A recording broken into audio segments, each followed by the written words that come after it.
இன்னைக்கு நம்ம ஒரு அனிமே சீரிஸ் தான் பார்க்க போறோம். இந்த சீரிஸோட பேரு லார்ட் ஆஃப் மிஸ்ட்ரீஸ். இது ஒரு ரீஇன்கார்னேஷன் ஃபேண்டசி மிஸ்ட்ரி கேட்டகரியான ஒரு சீரிஸ். பயங்கர இன்ட்ரெஸ்டிங்கான ஒரு ஷோ. போன வருஷத்தோட தி பெஸ்ட் சீரிஸ் அப்படின்னு கண்ண மூடிட்டு சொல்லிடலாம். இந்த சீரிஸ் கொஞ்சம் கன்ஃபியூசிங்கா இருக்கும். அதனால கொஞ்சம் பொறுமையா டீடைல்டா தான் இந்த ஷோவை எக்ஸ்பிளைன் பண்ணி ஆகணும். ஸோ கொஞ்சம் இது டஃப்பா இருக்க போது. ஆகையால் நான் இந்த வீடியோல ஒரு சில எபிசோட்ஸை மட்டும் கவர் பண்றேன். அதுக்கு நீங்க என்ன ரெஸ்பான்ஸ் கொடுக்குறீங்கிறத பார்த்துட்டு நான் மிச்ச எபிசோட் எல்லாம் போடுறேன். ஆகையால் ரெஸ்பான்ஸ் அப்படிங்கும் போது மினிமம் ஒரு 10K லைக் மட்டும் கொடுங்க. 10K லைக்கா அப்படின்னு ஆச்சரியப்படாதீங்க. நீங்க பாக்குறீங்க எல்லாரும் லைக் போட்டா 10K வரும். ஸோ ஒரு 10K லைக் வந்துச்சுன்னா நான் அடுத்த பார்ட்ல எல்லா ரிமைனிங் எபிசோட்ஸ் மொத்தத்தையும் போட்டுறேன். அதனால மறக்காம லைக் டார்கெட்டை கம்ப்ளீட் பண்ணிடுங்க. இல்ல சீரிஸ் நல்லா இருந்தா தான் நான் லைக் போடுவேன்னீங்கன்னா கொஞ்சம் பொறுமையா பாருங்க. டெஃபினட்டா லைக் போடாம போக போறது இல்லை. இது எல்லாத்துக்கும் முன்னாடி முதல்ல மறக்காம சேனலை சப்ஸ்கிரைப் பண்ணி வச்சுக்கோங்க. கதையோட ஆரம்பத்தில் ஒரு சின்ன வாய்ஸ் ஓவர். இது சாதாரண ஒரு உலகம் கிடையாது. இதற்கு பின்னாடி வேற ஒன்று இருக்கு. இந்த உலகத்தில் இருக்கிற ஆளுங்க பியாண்டர்ஸ் ஆகணும்னு விருப்பப்படுவாங்க. அவங்க பியாண்டர்ஸ் ஆகணும் அப்படின்னா அந்த அளவுக்கு அவங்களுக்கு சக்தி கொடுக்கக்கூடிய போஷன்ஸ் அவங்க எடுத்துக்கிட்டு ஆகணும். மருந்து மாதிரின்னு வச்சுக்கோங்க. அந்த பியாண்டர் அப்படிங்கிற அந்த ஸ்டேட்டை அச்சீவ் பண்றதுக்காக 22 வழிகள் இருக்காமா. ஆனால் அந்த 22 வழிகளும் 9 லெவல்ஸ் மாதிரி இருக்கும். ஒவ்வொரு லெவலும் 9, 8, 7ன்னு சொல்லி ஒவ்வொரு லெவலா மேலே ஏறி கரெக்டா 0 அப்படிங்கிற அந்த ஒரு சீக்வன்ஸை அச்சீவ் பண்ணும்போது அவங்க ஒரு பியாண்டர் ஆயிருந்திருப்பாங்க. கடவுள் நிலை அடைஞ்சிருந்திருப்பாங்க. இந்த ஒரு வழிமுறை, இந்த ஒரு பாதையை தான் பாத் ஆஃப் டிவைன்னு சொல்லுவாங்க. இது இந்த யூனிவர்ஸோட பவர் சிஸ்டம். பேசிக்கலி ஷார்ட்டா சொல்லணும்னா பியாண்டர்ஸ் அப்படிங்கிறவங்க இந்த வேர்ல்டோட பவர்ஃபுல்லான ஆளுங்க. அவ்வளோ பவர்ஃபுல் ஆகணும் அப்படின்னா நீங்க மருந்து எடுத்துக்கணும். அந்த மருந்தை போஷன்ஸ்னு சொல்லுவாங்க. அந்த பியாண்டர் ஆகிறதுக்கு ஒரே ஒரு பாத்வே தான் இருக்குதுன்னு இல்லை, மொத்தமா 22 இருக்குது. ஆனா அந்த 22 பாத்வேலையும் 9 சீக்வன்ஸ் இருக்கும். அதாவது 9 லெவல் மாதிரி ஒவ்வொரு லெவலா கீழே இருந்து 9, 8, 7 அப்படின்ட்டு கரெக்டா 0வை மீட் பண்ணும்போது தான் அவங்க கடவுள் அப்படிங்கிற அந்த ஒரு ஸ்டேஜை ரீச் பண்ணுவாங்க. அப்படிங்கிற வாய்ஸ் ஓவர்ல ஒரு பக்கம் முடிய அப்படியே இன்னொரு பக்கம் 1349வது வருஷம் செப்டம்பர் 9ஆம் தேதி ஒரு பியாண்டர் அவனோட முழு பவரை யூஸ் பண்ணி ஏதோ ஒரு மான்ஸ்டருக்கு எதிராக சண்டை போட்டுக்கிட்டு இருக்க அதுல பலத்த காயமடையறான். இந்த சம்பவம் நடக்கிறதுல இருந்து கரெக்டா ஒரு 2.5 மாசத்துக்கு முன்னாடி ஜூன் 22ஆம் தேதி 1349வது வருஷம் ஒரு நபர் பதட்டத்தோட கண்விழிக்க டேபிள்ல ரத்தமாவும் பிளஸ் ஒரு கன்னும் இருக்க பயந்து போய் பின்னாடி வரும்போது அவனோட தலையில ஆல்ரெடி புல்லட்டுங்கிறது இறங்கி இருக்கும். இப்போ அந்த தலை அப்படியே ஆட்டோமேட்டிக்கா ஹீல் ஆக ஐயோ நான் எது செத்து போயிட்டணும் அப்படின்னு அவனுக்கு பயங்கர கன்ஃபியூஷன் ஆகுது. கூடவே சில மெமரிஸ் எல்லாம் அவனுக்கு வர மாதிரி இருக்கு. அப்பதான் சைட்ல இருக்கிற ரிஃப்ளெக்ஷன்ல அவன் தன்னோட முகத்தை பார்க்க அது தன்னோட முகமே இல்லைன்னு அவனுக்கு தெரியுது. எஸ், இவன் தான் நம்ம கதையோட ஹீரோ. அந்த பாடி இருக்குதுல அது கிளைன் அப்படிங்கிற ஒரு நபரோட பாடி தான். அவன் சூசைட் பண்ணியிருந்திருக்கான் கன்னை வச்சு. அப்படி சூசைட் பண்ணப்பட்ட அந்த ஒரு நபரோட பாடியில தான் இப்போ நம்ம ஹீரோ உயிர் தெளிந்திருக்கான், மறுபிறவி எடுத்திருந்திருக்கான். இது ஒரு பக்கம் இருக்க பேரலா வெல்ச் நாயா அப்படின்னு இன்னும் 2 பேர் இறந்து போயிருந்திருப்பாங்க. அதை இன்வெஸ்டிகேட் பண்றதுக்காக 2 ஆபீசர்ஸ் அந்த இடத்துக்கு வந்திருப்பாங்களா. அந்த வெல்ச் அண்ட் நாயா இவங்க 2 பேருமே ஏதோ ஹிஸ்டரி ஸ்டூடெண்ட்ஸ் ஆமா, இங்க இருக்கிற ஒரு யூனிவர்சிட்டியில தான் படிச்சிருந்திருக்காங்க அப்படிங்கிற டீடைல் எல்லாம் கலெக்ட் பண்ணியிருந்திருக்காங்க. அது மட்டும் இல்லாம அந்த ஸ்பாட்டை பார்க்கும்போது மேபி இவங்க சூசைட் பண்ணியிருந்திருப்பாங்களோ அப்படிங்கிற மாதிரி தான் தெரியுது. இருப்பினும் சூசைட் மாதிரி செட்டப் கூட பண்ணியிருந்திருக்கலாம். இங்க ஏதாவது பிளாக் மேஜிக் இது நடந்திருக்கலாம். அது இல்லைன்னா ஒரு பியாண்டரை சாக்ரிஃபைஸ் பண்ணியிருக்கலாம். ஒரு பியாண்டரை தியாகம் பண்ணி ஏதோ ஒரு கெட்ட சக்திக்கு இவங்க உயிர் கொடுத்திருக்க வாய்ப்பு இருக்குதுங்கிற மாதிரியான கன்க்ளூஷனுக்குலாம் வருவாங்க. அப்பதான் அந்த ரூம்ல இறந்து போன அந்த 2 பேருமே நம்ம கிளைன் இருக்கிறான்ல அவங்க கூடயும் போட்டோ எடுத்திருந்திருப்பாங்க. சோ இறந்து போன அந்த வெல்ச் நாயா இவங்க 2 பேருமே கிளைனோட ஃப்ரெண்ட்ஸ் தான். எப்படி அவங்க 2 பேரும் இறந்து போனாங்களோ அதே மாதிரி கிளைனுமே கன்னை வச்சு சூசைட் பண்ணி இறந்து போதான் பார்த்துருக்கான். பட் அவன் இறந்து போனதுக்கு அப்புறம் அவனோட பாடியில இப்போ ஹீரோ ரீஇன்கார்னேட் ஆயிருந்திருக்கான். ஹீரோ அந்த பாடியில இருக்க அந்த கிளைனோட மெமரிஸ் எல்லாமே ஹீரோவுக்கு வர ஆரம்பிக்குது. அவனை பத்தி அவனுக்கே தெரிஞ்சிருந்திருக்கு. ஆனா அது எல்லாமே ரொம்ப பேசிக்கான மெமரிஸ் தான். லைக் ஃபுல்லா அந்த கிளைனை பத்தி ஹீரோவுக்கு தெரியுது அப்படிலாம் கிடையாது. அப்ப அங்க டேபிள்ல ஒரு நோட் புக் ஒன்று இருக்கும், ஒரு டைரி மாதிரி ஒன்று இருக்கும். அதை எடுத்து படிக்க ஆரம்பிக்கிறானா அதுலதான் அந்த கிளைன் வந்து அந்த வெல்ச்னு ஒருத்தன் இறந்து போயிருப்பான்ல அந்த பையன் சம்திங் ஏதோ ஒரு பழங்காலத்து புத்தகத்தை தங்கிட்ட எடுத்துட்டு வந்ததாகவும் அந்த நோட் புக்ல எழுதி இருக்க பழங்காலத்து வார்த்தைகள் எல்லாத்தையும் இந்த கிளைனும் அந்த வெல்ச்சும் ஒன்னா சேர்ந்து அதை டீகோட் பண்ணியிருந்திருப்பாங்க. அப்படி பார்க்கும்போது அந்த நோட் புக் ஆன்டிகோனஸ் அப்படிங்கிற ஒரு ஃபேமிலிக்கு சேர்ந்தது அப்படிங்கறத உங்களுக்கு தெரிய வந்திருக்கும். ஃபர்தரா அந்த ஃபேமிலியை பத்தியும் தெரிஞ்சுக்க ஆரம்பிக்கும் போது அதுக்கப்புறம் என்னென்ன நடந்துச்சு அப்படின்னு சொல்லிட்டு அது எல்லாமே அந்த டைரியில எழுதியிருந்திருப்பானா. அப்போ அந்த டைரியோட இறுதியில கூடிய சீக்கிரம் நான் கொண்டு இதுல இன்வால்வ் ஆயிருந்திருக்க எல்லாருமே சாக போறோம் அப்படிங்கிற மாதிரி அதுல போட்டிருந்திருக்கும். அதை படிச்ச ஹீரோவுக்கு ஒரு மேட்டர் புரியுது. ஒன்னு இப்போ இந்த கிளைன் அப்படிங்கிற நபர் சூசைட் பண்ணியிருக்கணும், இல்லைன்னா யாராவது சாகடிச்சிருக்கணும். ஆனா இப்படி இறந்து போற அளவுக்கு அப்படி என்ன விஷயத்த அந்த பழங்காலத்து புத்தகத்துல அவன் பார்த்துருப்பாங்கிற ஒரு கேள்வி அவனுக்கு இருக்க, அப்போ ஒரு பொண்ணோட குரல் ஒண்ணு கேட்குமா. ஹீரோவுக்கு சடனா ஸ்ட்ரைக் ஆகுது. ஆமா, இந்த கிளைனுக்கு தங்கச்சி இருக்குதுன்னு அவனுக்கு ஸ்ட்ரைக் ஆகும். ஏன்னா கிளைனோட பாடியில தானே இருக்கிறான். ஆகையால் டக்குன்னு அங்க இருக்கிற ரத்த கரைகள் எல்லாத்தையும் மறைக்கிற மாதிரி பண்ணிட்டு அவன் ஷூட் பண்றதுக்காக கன் வச்சிருந்திருப்பான்ல, அதே எடுத்து மறைச்சுக்கிறான். அந்த பொண்ணு இப்பதான் தூங்கி எழுந்திரிச்சு வந்து அப்படியே பல்லெல்லாம் தேய்ச்சிக்கிட்டு இருப்பாளா. என்னடா மச நின்னுகிட்டு இருக்கிற அப்படின்னா அவ ரொம்ப கூலா தான் இருப்பா. தங்கச்சி புள்ள அங்க இருந்து போனதுக்கு அப்புறம் ஹீரோவும் உட்காந்து யோசிக்கிறான். இப்போ நான் எதுக்கு இந்த பாடியில ரீஇன்கார்னேட் ஆகணும்? எனக்கு நல்லாவே ஞாபகம் இருக்கு, நான் கம்ப்யூட்டர்ல உட்காந்து வேலை பார்த்துட்டு இருந்தேன். ஒருவேளை நான் ரீஇன்கார்னேட் பண்றதுக்கு வேற ஏதாவது பண்ணியிருந்திருப்பனா அப்படின்னு அவனும் ஏதோ ஒரு புக்கை பத்தி எல்லாம் யோசிக்கிற மாதிரி இருக்க. அப்ப கரெக்டா அந்த தங்கச்சி வந்துட்டு அவனுக்கு சாப்பிட்றதுக்காக பிரெட் எல்லாத்தையும் ரெடி பண்ணிட்டு வந்திருக்கா. நான் ஸ்கூலுக்கு போறேன், நீ மறக்காம ஈவினிங் சாப்பிட்றதுக்காக பிரெட் எல்லாம் வாங்கி வச்சிரு, என்ன புரியுதா அப்படின்னு சொல்லிட்டு போயிருப்பாளா. சாயந்தரம் வரைக்கும் லேட் ஆகும்லாம் சொல்லிட்டு போயிருந்திருப்பா. ஆனா அவ போனதுக்கு அப்புறமும் ஹீரோவுக்கு ஒரு கேள்வி இருக்கும். பக்கத்து ரூம்ல தான் இந்த பொண்ணோட ரூமும் இருக்குது அப்படின்னா அப்ப கண்டிப்பா இந்த கிளைன் கன்னால ஷூட் பண்ணிக்கிட்ட அந்த ஒரு சத்தம் அவளுக்கு கேட்டிருந்திருக்கணும். கேட்காம இருக்குதுன்னா இல்ல எனக்கு புரியல அப்படின்னு கன்ஃபியூஸ் ஆகுறான். சரி, இதே இடத்துல நான் இருக்கிறது கரெக்ட் கிடையாது, இருப்பினும் அந்த பொண்ணு என்ன பிரெட் வாங்கிட்டு வர சொல்லியிருந்திருக்காளா,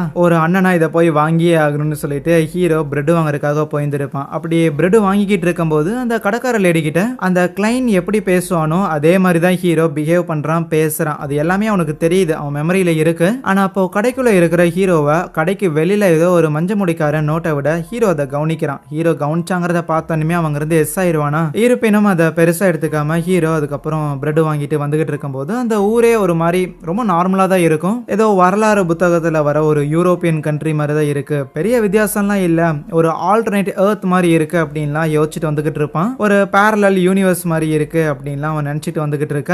அப்போ தெருவோரத்துல இந்த கார்ட் கேம்லாம் ஆடிக்கிட்டு இருப்பானுங்களா. அதை பார்க்கும்போது ஹீரோவுக்கு ஆச்சரியமா இருக்கும். என்னடா இது, கார்ட் கேம் இந்த உலகத்திலே இருக்குதா? ஆமா, இந்த கார்ட் கேம்ங்கிறத கிட்டத்தட்ட ஒரு 100 வருஷத்துக்கு முன்னாடி ரசல் அப்படிங்கிற ஒரு எம்பரர் தான் உருவாக்குனாராமா. அப்படிங்கறது எல்லாமே அந்த கிளென்னோட மெமரியில ஹீரோவுக்கு இருக்கும். ஒரு 100 வருஷத்துக்கு முன்னாடி ரசல்ங்கிற ஒரு நபர் இதை உருவாக்கி இருக்காருன்னா மேபி நான் எப்படியோ ஒரிஜினல் உலகத்துல இருந்து இங்க வந்தனோ அதே மாதிரி அந்த ரசலுமே ரியல் வேர்ல்ட்ல இருந்து வந்திருக்க வாய்ப்பு இருக்குதுன்னு யோசிக்கிறான். அந்த இடத்துல அந்த ரசலுக்கு ஒரு ஸ்டாச்சு வேற வச்சிருந்திருப்பாங்களா. அதெல்லாம் பார்த்துக்கிட்டு இருக்க அப்போ ஹீரோவோட ஒரு காயின்ங்கிறது கீழே விழுகும். அதை எடுக்கலான்னு இருந்தா சடனா பின்னாடி ஒரு நிழல் தெரிய இவனும் கன் எடுக்கலான்னு இருப்பான். பட் அது சாதாரண ஒரு கிளவுனா இருக்கும். சர்க்கஸுக்கு வரையா தலன்னு பேம்ப்ளெட்டை கொடுக்கும் போது இல்ல இன்ட்ரெஸ்ட் இல்லன்ட்டு ஹீரோ பொலைட்டா ரிஜெக்ட் பண்ணும்போது அப்ப யாரோ அவனை மறுபடியும் ஃபாலோ பண்ற மாதிரி இருக்க.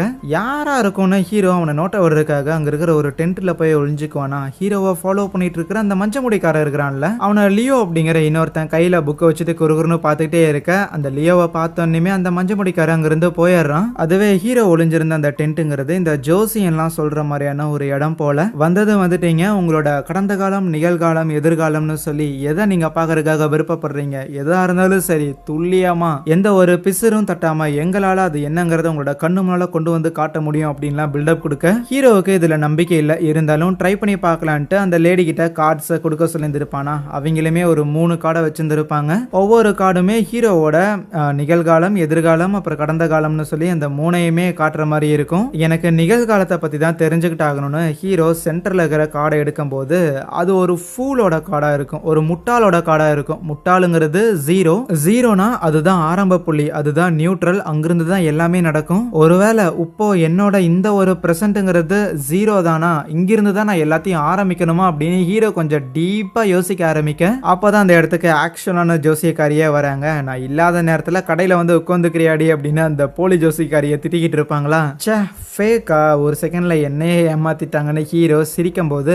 அப்போ அந்த லியோ உள்ள வர மாதிரி இருக்க. கரெக்டா ஹீரோ வெளியில எஸ்கேப் ஆயிடுறான். எவன்டா அவன் என்ன ஃபாலோ பண்றதுங்கிற மாதிரி. ஒன்ஸ் ஹீரோ வீட்டுக்கு வந்ததுக்கு அப்புறம் ஆக்சுவலி அவனோட பாஸ்ட பத்தி யோசிச்சு பார்த்துருப்பான்ல. நாள் முழுக்க வேலை செஞ்சுட்டு அதுக்கப்புறம் அவன் ஃப்ரெண்ட்ஸ் கூட சரக்கடிக்க போயிருந்திருப்பான். அந்த இடத்துல என் வாழ்க்கையில எப்படியாவது ஏதாவது லக்கு கீது வந்துடாதா அப்படின்னு சொல்லி அவங்களோட நண்பர்கள்லாம் ஒன்னா சேர்ந்துக்கிட்டு ஏதோ ஒரு விதமான லக்கு அதிகரிக்கிற மந்திரம் அப்படிங்கிற மாதிரி என்னமோ காமெடி பண்ணியிருந்திருப்பானுங்க போல. ஸோ அதுக்கப்புறம் தான் இந்த இன்சிடென்ட் நடந்திருக்குதுன்னா மேபி அதை நான் பண்ணங்காட்டி தான் இப்ப நான் இங்க வந்திருக்கணும் அப்படின்னு ஹீரோவுக்கு தோணிந்திருக்கும். அந்த வகையில அதையே நான் திருப்பி பண்ணனா இங்க இருந்து போயிருந்தோன்னு அவன் வாங்கிட்டு வந்த பிரெட் எல்லாத்தையுமே கடவுளுக்கு ஏதோ சாக்ரிஃபைஸ் மாதிரிலாம் வச்சு சில மந்திரங்கள்லாம் சொல்றானா அந்த பிரெட் மேல அவன் மந்திர காகிதங்கள்லாம் வச்சிருந்திருப்பான். அது எல்லாமே பறக்கிற மாதிரி இருக்கும். அவள் தான் எல்லாம் டக்குன்னு ஆஃப் ஆயிருச்சு. என்னடா இது எதுவுமே நடக்கலையே அப்படின்னு அவன் பார்த்துக்கிட்டு இருக்க. அப்ப சடனா நம்ம ஹீரோவோட பாடியில ஏதோ என்டர் ஆகுற மாதிரியும் அவனோட உடம்புல இருந்து ஏதோ ரெட் கலர்ல ரியாக்ஷன்லாம் நடக்குது. அப்படியே கண் விழிக்கிறான். ஏதோ புகமூட்டமா இருக்கிற ஒரு மர்மமான ஒரு ஸ்பேஸ்ல அவன் கண் விழிக்க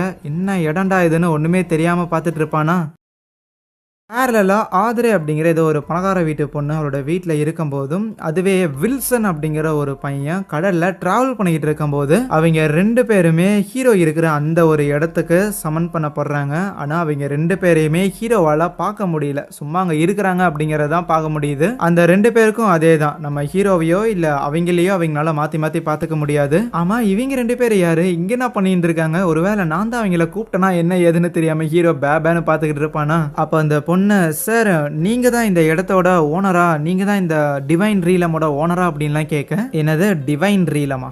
கோயிலும் இல்லை ஒன்றும் இல்லை என்னத்த ரீலம்னு சொல்கிறான்னு ஹீரோ யோசிச்சா அடுத்த செகண்டே அந்த இடத்துல ஒரு மண்டபம் உருவாகுது. என்னடா அது நினச்சாலே வருதுன்னு சொல்லி ஹீரோவுக்கு ஆச்சரியம். வேணும்னா ட்ரை பண்ணி பார்க்கலான்ட்டு அந்த இடத்துல உட்கார்றதுக்காக ஒரு பெரிய டேபிளை உருவாக்க ட்ரை பண்ண அதுவும் உருவாகுது. அப்போ அந்த வில்சனுங்கிற பையனும் சார் உங்களை டிஸ்ரெஸ்பெக்ட் பண்ணணும்னு இல்லை, பட் இருந்தாலும் நாங்கள் இங்கே என்ன பண்ணுறோம் ப்ளஸ் நீங்கள் யாருன்னு கேட்க நான் யார் தெரியுமா அப்படின்னு ஹீரோவுக்கு என்ன சொல்கிறதுன்னு தெரியல. அவன் உண்மையான பேரான ஜோங்கிறத சொல்லலாமா இல்லைனா கிளைன் அப்படி இந்த உலகத்துல இருக்கிற பேரை சொல்லலாமான்னு யோசிச்சவனும் அதுக்கப்புறம் அங்க இருக்கிற அரியணையில வந்து உட்காந்துட்டு நீங்க என்ன முட்டாள்னு கூப்பிட்டாலே போதும் அப்படின்னு சொல்லுவான். த ஃபூல்னு கூப்பிடுங்கன்னு. அந்த ஜோசியம் பார்க்க போயிருந்திருப்பாங்கல்ல அதை டேரட் கார்ட்ஸ்னு சொல்லுவாங்க. மொத்தமா 22 கார்டுங்கிறது இருக்கும். அதுல ஒண்ணுதான் த ஃபூல் அப்படிங்கிற அந்த ஒரு கார்டு. ஒரு ஜோக்கர் கார்டு மாதிரி வச்சுக்கோங்களேன். அந்த நேமை தான் இப்போ ஹீரோ தனக்கே கொடுத்து வந்திருக்கான். ஓகே தல இப்போ எதுக்கு நீங்க எங்களை கூப்பிட்டீங்க அப்படின்னு அந்த வில்சன் மறுபடியும் கேட்கும்போது ஹீரோ சும்மா ஒரு டெஸ்ட்டுக்காக தானே சொல்லுவானா. டெஸ்டா? என்ன டெஸ்ட் முடிஞ்சிச்சுன்னா நான் வீட்டுக்கு போகலாமா அப்படின்னு அந்த பொண்ணு லைட்டா பயப்பட ஹீரோவுக்கு புரியுது. அந்த பொண்ணோட குரலை வச்சு பார்க்கும்போதே அவ கண்டிப்பா ஒரு யங்கான ஒரு சின்ன பொண்ணா இருக்க வாய்ப்பு இருக்குது. பிளஸ் இந்த வில்சனோட குரல் அவன் அமைதியா கேள்வி கேட்கறதெல்லாம் வச்சு பார்க்கும்போது ஒரு பெரிய ஆளுலாம் புரியுது. இந்த விஷயங்களை எல்லாம் ஹீரோ அனலைஸ் பண்ணிக்கிட்டு இருக்கும்போது அப்ப அந்த பொண்ணு சார் இது பயங்கர மிஸ்டீரியஸா இருக்கு சார், ஃபேண்டசி உலகத்துல இருக்கிற மாதிரி இருக்கு, உங்களுக்கு எப்படி பியாண்டர் ஆகுறதுன்னு தெரியுமா, நீங்களும் ஒரு பியாண்டரா அப்படின்லாம் கேட்பாளா. பியாண்டரா அப்படின்னா என்னன்னு ஹீரோவுக்கே தெரியாது. இருந்தாலும் பதில் தெரியாதுன்னு சொன்ன அசிங்கமா போயிரும்ல. ஆகையால் அந்த வில்சன் கிட்ட டே சின்ன பையா இந்த மாதிரியான தம்மா தொண்டை கேள்விகளுக்கெல்லாம் நான் பதில் சொல்றது கிடையாது, நீயே இதுக்கான பதில சொல்லுடான்னு சொல்ல இங்க பாரு புள்ள நீ பியாண்டர் ஆகணும் அப்படின்னா ஏதோ ஒரு சர்ச்சில் போய் முதல்ல ஜாயின் பண்ணி ஆகணும்னு சொல்லும் போது சர்ச்சில் ஜாயின் பண்றதெல்லாம் வேலைக்காகாது, அவனுங்க அதை பண்ண வேண்டாம் இதை பண்ண வேண்டாம்னு என் ஃப்ரீடமையா பறிச்சிருவானுங்க. வேற ஏதாவது வழி இருக்கா? சர்ச்சில் ஜாயின் பண்ண பிடிக்கலைன்னா ஏதாவது ராயல் ஃபேமிலி இல்லைன்னா நோபல் ஃபேமிலி அந்த மாதிரியான நபர்களால ஆக முடியும். அதுவும் இல்லைன்னா போஷன்ஸை குடிக்கிறது தான் ஒரே ஒரு வழி. என்கிட்ட 2 போர்ஷன்ஸுக்கான ஃபார்முலாங்கிறது இருக்கு. செயிலர் ஸ்பெக்டேட்டர் அப்படின்னா அது ரெண்டுத்துக்கான ஃபார்முலா இருக்குதுன்னு சொல்லியிருந்திருப்பான். அது ரெண்டுமே பியாண்டர் ஆகிறதுக்கான அந்த 22 பாத்வேஸ் அந்த 22 வழிகள் இருக்குதுன்னு சொல்லியிருந்திருப்பான்ல. அந்த 22ல இது 2. ஆனா இந்த எந்த விஷயமே ஹீரோவுக்கு தெரியாது. அவனுமே புதுசா கேட்கிற மாதிரி தான் கேட்டுக்கிட்டு இருப்பான். ஓஹோ அப்படியா மேட்ரு. ஒருவேளை இந்த ஒரு இடத்துல இருக்கிற ஃபாக கண்ட்ரோல் பண்ணி இந்த மடத்தை உருவாக்குறது இந்த டேபிளை உருவாக்குறது இது எல்லாமே அந்த பியாண்டரோட பவரா இருக்குமோ, ஒருவேளை நானே பியாண்டரா இருப்போம் அப்படின்லாம் யோசிப்பானா. அப்ப அந்த பொண்ணு ஹீரோ கிட்ட இப்படி வில்சன் கிட்ட இருந்து அந்த போர்ஷனை நான் வாங்க போறேன் அப்படிங்கறதுக்கான ஒரு விட்னஸா நீங்க இருக்கிறீங்களான்னு கேட்கும்போது ஒன்னும் பிரச்சனை இல்ல வாங்கிக்கோங்கிற மாதிரி சொல்லிக்கிட்டே இருப்பானா. அப்போ வேணும்னா இந்த மீட்டிங்கை இதே மாதிரி எக்ஸ்டென்ட்லாம் பண்ண முடியுமான்னு அந்த பொண்ணு கேட்க ஹீரோவுக்கு லைட்டா பதட்டமாயிரும். ஆஹா இதே மாதிரியான மீட்டிங்ஸை அடிக்கடி வச்சுக்கிட்டு இருந்தா மேபி என்ன பத்தின ஏதோ ஒரு விஷயங்கள் வெளியில வந்துடும். ஆனா இதை பத்தி எல்லாம் கவலைப்பட்டுக்கிட்டு இருந்தா இந்த மாதிரியான சூப்பர் நேச்சுரல் பவர்ஸை யூஸ் பண்றது மூலமா என்னோட ரியல் வேர்ல்டுக்கு என்னால போக முடியுமா முடியாதாங்கிறதையே என்னால கண்டுபிடிக்க முடியாது. அதனால வேற வழி இல்ல, ரியல் வேர்ல்டுக்கு போய் ஆகணும்னா இந்த விஷயங்கள் எல்லாம் நான் புரிஞ்சுக்கிட்டு ஆகணும்னு சொல்லிட்டு அவங்க 2 பேருக்கிட்டையும் சரியா ஒவ்வொரு திங்கக்கிழமையும் 3 மணி அளவுல நாம மீட் பண்றோம், தனியா இருக்க பாருங்கன்னு அவங்க கிட்ட பேசிக்கிட்டு இருக்க. அப்போ ஹீரோவோட ரூம் கதவை யாரோ தட்டுற மாதிரி இருக்குமா. அவன் அந்த இடத்துல இருந்து வெளியில போகிற மாதிரி எல்லாம் இருக்கும். அவனுக்கு மட்டும்தான் அது கொஞ்சம் டிஸ்ஓரியன்ட் ஆகுற மாதிரி எல்லாம் தெரியுது. மத்த 2 பேருக்கும் ஹீரோ அப்படியே உட்கார்ந்திருக்கிற மாதிரி தான் இருக்கும். இன்னையோட இந்த மீட்டிங்கை முடிச்சுக்கலாம், அடுத்த திங்கக்கிழமை உங்களை பாக்குறேன் அப்படின்ட்டு அவங்க 2 பேரையும் எல்லாரையும் அனுப்பி வச்சவனும் கண் விழிச்சதுக்கு அப்புறம் கதவை தட்டிக்கிட்டு இருக்கிறத யாருன்னு கேட்டா இந்த மாதிரி இன்ஸ்பெக்டர் வந்திருக்குன்னு சொல்லுவாங்களா. ஆத்தி போலீஸான்னு அவனோட டைரி அதுல ரத்த கரையெல்லாம் இருக்கும், அதெல்லாம் எடுத்து ஓரமா வச்சுட்டு அப்படியே தூங்கி எந்திரிச்ச மாதிரியான ஒரு ரியாக்ஷனோட போய் கதவு நிக்கிறான். அந்த போலீஸ் லியோவா இருக்கும். நீங்க தான் என்ன மார்க்கெட்ல ஃபாலோ பண்ணதான்னு கேட்டா, ஃபாலோ இல்ல தம்பி, உன்னை காப்பாத்துறதுக்காக கூட இருந்தேன்னு சொன்னீங்கன்னா கொஞ்சம் நாகரிகமா இருக்கும் அப்படின்னு சொல்லிக்கிட்டு ஒரு ரூம்குள்ள வர லியோ கூடவே ஸ்மித் அப்படிங்கிற இன்னொரு ஆபீசர் வந்திருப்பாரு. அவரோட கண்ணு ஒரு மாதிரி ரெட் கலர்ல க்ளோ ஆகுது. வெல்ச்சும் நாயாவும் இறந்து போயிருப்பாங்கல்ல, அந்த இன்ஃபர்மேஷனை தான் சொல்றாங்களா. அதை கேட்டோன்னே ஹீரோ ஷாக் ஆகுறான். என்னது அவங்க சூசைட் பண்ணி இறந்து போயிருக்காங்களா அப்படின்னு கொஞ்சம் வருத்தப்படுற மாதிரி எல்லாம் ரியாக்ட் பண்றானா. ஆமா அவங்க சூசைட் எல்லாம் பண்ணிருக்காங்க, இது என்ன எழுதி வச்சிருந்திருக்கு அப்படின்னு லியோ கரெக்டா நம்ம ஹீரோவோட டைரியே எடுத்து காட்டுறான். உன் கூட சேர்ந்து எல்லாருமே இறந்து போயிருவாங்கிற மாதிரி எழுதி இருந்திருக்கு, நான் செய்தின்னு கேட்டா ஹீரோ அதை ஏன் சார் கேக்குறீங்க அப்படின்னு எந்த விஷயத்த சொல்றது எதை மறைக்கிறதுங்கிற ஒரு கன்ஃபியூஷன்லயே ஹீரோ அப்படியே பெட்ல போய் உட்காந்துக்கிட்டு, சார் எனக்கு நிறைய விஷயங்கள் ஞாபகம் இல்ல சார்னு ஒரே போட்டாடுறான். அப்போ அந்த ஸ்மித் ஹீரோ கிட்ட, இருந்தாலும் நீ இறந்து போன அந்த வெல்ச்சோட வீட்டுக்கு போயிட்டு வந்ததா ஆதாரம்லாம் இருக்குதுன்னு சொன்னா, ஆதாரங்கள்லாம் இருக்கா, இருக்கதான் செய்யும், வேற என்ன பண்றது, இருந்தாலும் நான் போயிட்டு வந்ததா எனக்கு எதுவும் ஞாபகம் இல்ல சார், இந்த டைரியில எழுதிருக்கிறதெல்லாம் உண்மைதான், நடந்ததுதான், ஆனா எனக்கு தான் எதுவும் ஞாபகம் இல்லைன்னு சொன்னா. அப்ப அந்த ஸ்மித் மறுபடியும் கேக்குறாரு, இந்த மாதிரி வெல்ச்சோட வீட்டுல இருக்கிற ஒரு ரிவால்வர் ஒரு கன் வந்து காணாம போயிருந்திருக்கு, அதை நீ எடுத்துட்டு வந்தியான்னு கேட்க ஹீரோ அதையும் ஒத்துக்கிறான். அது மட்டும் இல்லாம நேத்து அவன் சூசைட் பண்றதுக்காக ட்ரை பண்ணான் அப்படின்னும், ஆனா அந்த சூசைட் ஒரு ஃபெயில்ட் அட்டெம்ப்டா போய் முடிஞ்சிருச்சு.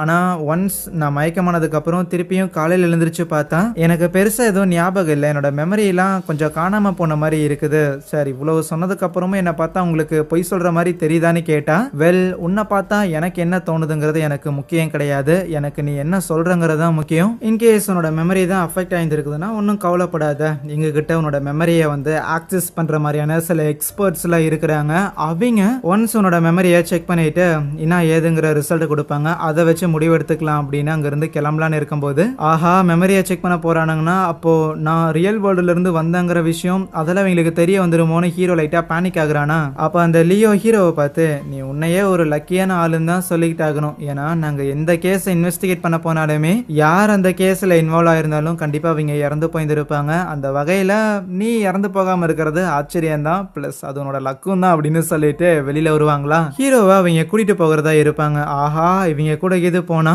கண்டிப்பா நான் வேற உலகத்துல இருந்து வந்திருப்பேன்னு இவங்க தெரிஞ்சுக்குவானுங்க, நான் முடிஞ்சேன்னு பேனிக் ஆக ஆரம்பிச்சிடறான். எப்படி எஸ்கேப் ஆகுறதுன்னு உனக்கு தெரியல. அப்ப அங்க ஒரு வாண்டு பையன் கரெக்டா பிரெட் ஆட்டையை போட்டு வந்திருப்பானா, அந்த பையனை ஸ்மித் பிடிச்சு கொடுக்கும் போது விடுங்க விடுங்க அப்படின்னு அந்த பையன் காலை கையை ஆட்டிக்கிட்டு இருக்க, அங்க பந்தல் போட்டிருந்த குச்சியை தட்டி விட்டுருவான். அது விழுந்ததுல அங்க இருக்கிற குதிரைங்கிறது மிரண்டு போக இந்த கேப்ல ஹீரோ எஸ் ஆயிடுறான். வேகமா ஓடி வந்து ஒரு முட்டு சந்துக்குள்ள ஒளிஞ்சிருப்பானா. அப்போ மேல இருந்து ஒரு லேடி கீழே தண்ணியை இறச்சிருந்திருக்க, அழுக்கு தண்ணியில நலைக்க போறானுங்கன்னு ஹீரோ கையை வச்சு தடுக்கலான்னு இருந்தா தண்ணிங்கிறது வானத்துல மிதக்குது, தண்ணி மட்டும் இல்ல அங்க இருக்கிற பொருட்கள் எல்லாமே மிதக்க ஆரம்பிக்க. ரைட்டு கண்டிப்பா இது ஏதோ ஒரு பியாண்டர் செய்யற வேலை தான்.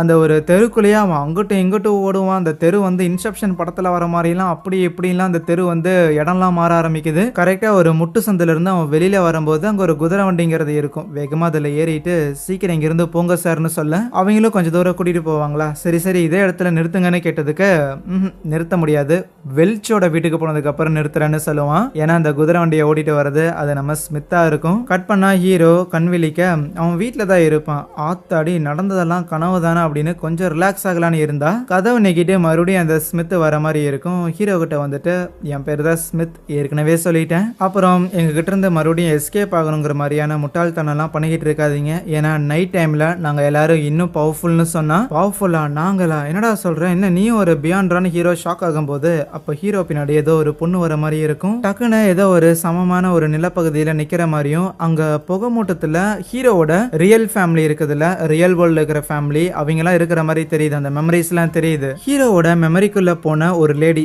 சிமோன் அப்படின்னு ஒரு லேடி இருப்பாங்க. அவங்க தான் ஹீரோவோட மெமரியை ஆக்சஸ் பண்ணிட்டு அந்த ஆன்டிகோனஸ் ஃபேமிலியோட அந்த ஏன்ஷியன்ட் புக்கை, அந்த பழங்காலத்து புக்கை நீங்க எடுத்துட்டு போனீங்களா, அதை என்ன பண்ணீங்க, இல்ல வெல்ச்சையும் நாயாவையும் நீ என்ன பண்ணன, உனக்கு ஞாபகம் இருக்கா அப்படின்னு ஹீரோட்ட கேள்வி மேல கேள்வியா கேட்டா ஹீரோ ஏதோ ஒரு கன்னை எடுத்து தன்னை தனியே ஷூட் பண்ணிக்கிற மாதிரி தான் இருக்கும். பட் ஹீரோவோட மெமரியில அவனோட ரியல் வேர்ல்டு பேரண்ட்ஸ் எல்லாம் தெரியற மாதிரி இருந்திருக்கும்ல, அதை ஹீரோ மட்டும் தான் பார்த்துருப்பான். அதை அந்த சிமோனுக்கு தெரியாதபடி அங்க இருக்கிற அந்த புகை மூட்டம் தான் மறைச்சிருந்திருக்கும். பட் இப்போதைக்கு ஹீரோவோட மெமரியை ஆக்சஸ் பண்ணதுல ஹீரோவுக்கும் அந்த வெல்ச் அண்ட் நாயா இறந்து போனதுக்கும் எந்த ஒரு சம்பந்தம் இல்லைங்கிறது அந்த சிமோனுக்கு தெரிஞ்சிருச்சு. அந்த விஷயத்த எல்லாத்தையும் ஸ்மித் கிட்ட அவ சொல்லிக்கிட்டு இருப்பா. இந்த கொலைக்கும் ஹீரோவுக்கும் எந்த ஒரு சம்பந்தம் இல்ல அப்படின்னா ஓகே ஃபைன், ஒன்னும் பிரச்சனை இல்ல. ஆனா அந்த ஆன்டிகோனஸ் ஃபேமிலியோட அந்த பழங்காலத்து புத்தகம் இன்னும் காணாம இருக்குது. அது இதுக்கு முன்னாடி அந்த புக்கு ஹீரோ கிட்ட இருந்திருக்கு அப்படின்னா ஹீரோவோட தலைக்கு மேல எப்பவுமே ஒரு கத்தி தொங்குற மாதிரி தான். எங்களால எப்பவுமே உன்னோட உயிருக்கு உத்தரவாதம் எல்லாம் கொடுத்துக்கிட்டு இருக்க முடியாது, உன்னை எல்லாம் கூடயே வச்சு சுத்திட்டு இருக்க முடியாது. ஆனா இன்கேஸ் உன்னை நீயே காப்பாத்திக்கணும் அப்படின்னு யோசிச்சினா எங்க கூட வந்து சேர்றியா, எங்க கூட வந்து ஒரு பியாண்டர் ஆகுறியான்னு கேட்பான். கட் பண்ணா ஒரு 2 நாள் கழிச்சு ஹீரோ அந்த ஸ்மித்து கொடுத்த ஆஃபரை ஏத்துக்கிறான். அவனுமே அந்த நைட் ஹாக் அப்படிங்கிற அந்த ஒரு போலீஸ் குரூப்ல போய் சேர்ந்துக்கலாம். மேபி அவங்க கூட சேர்றது மூலமா நம்மளை பத்தின விஷயங்கள் அவங்களுக்கு தெரிய வரலாம். வேற உலகத்துல இருந்து வந்திருக்குங்கிற மேட்டர்லாம் இருந்த போதிலும் வேற ஏதாவது பெரிய ஆபத்து வருதுன்னா அதுகிட்ட இருந்து நம்மளை காப்பாத்திக்கிறதுக்கு இப்போ இவங்க கூட போய் சேர்றது தான் உனக்கு பெட்டர்னு தோணி இருக்கு. ஒரு பப்புக்கு போக சொல்லி கார்ட்ல ஸ்மித் எழுதி கொடுத்துருப்பான் போல. சரின்ட்டு ஹீரோவும் ஒரு பப்புக்கு போறான்.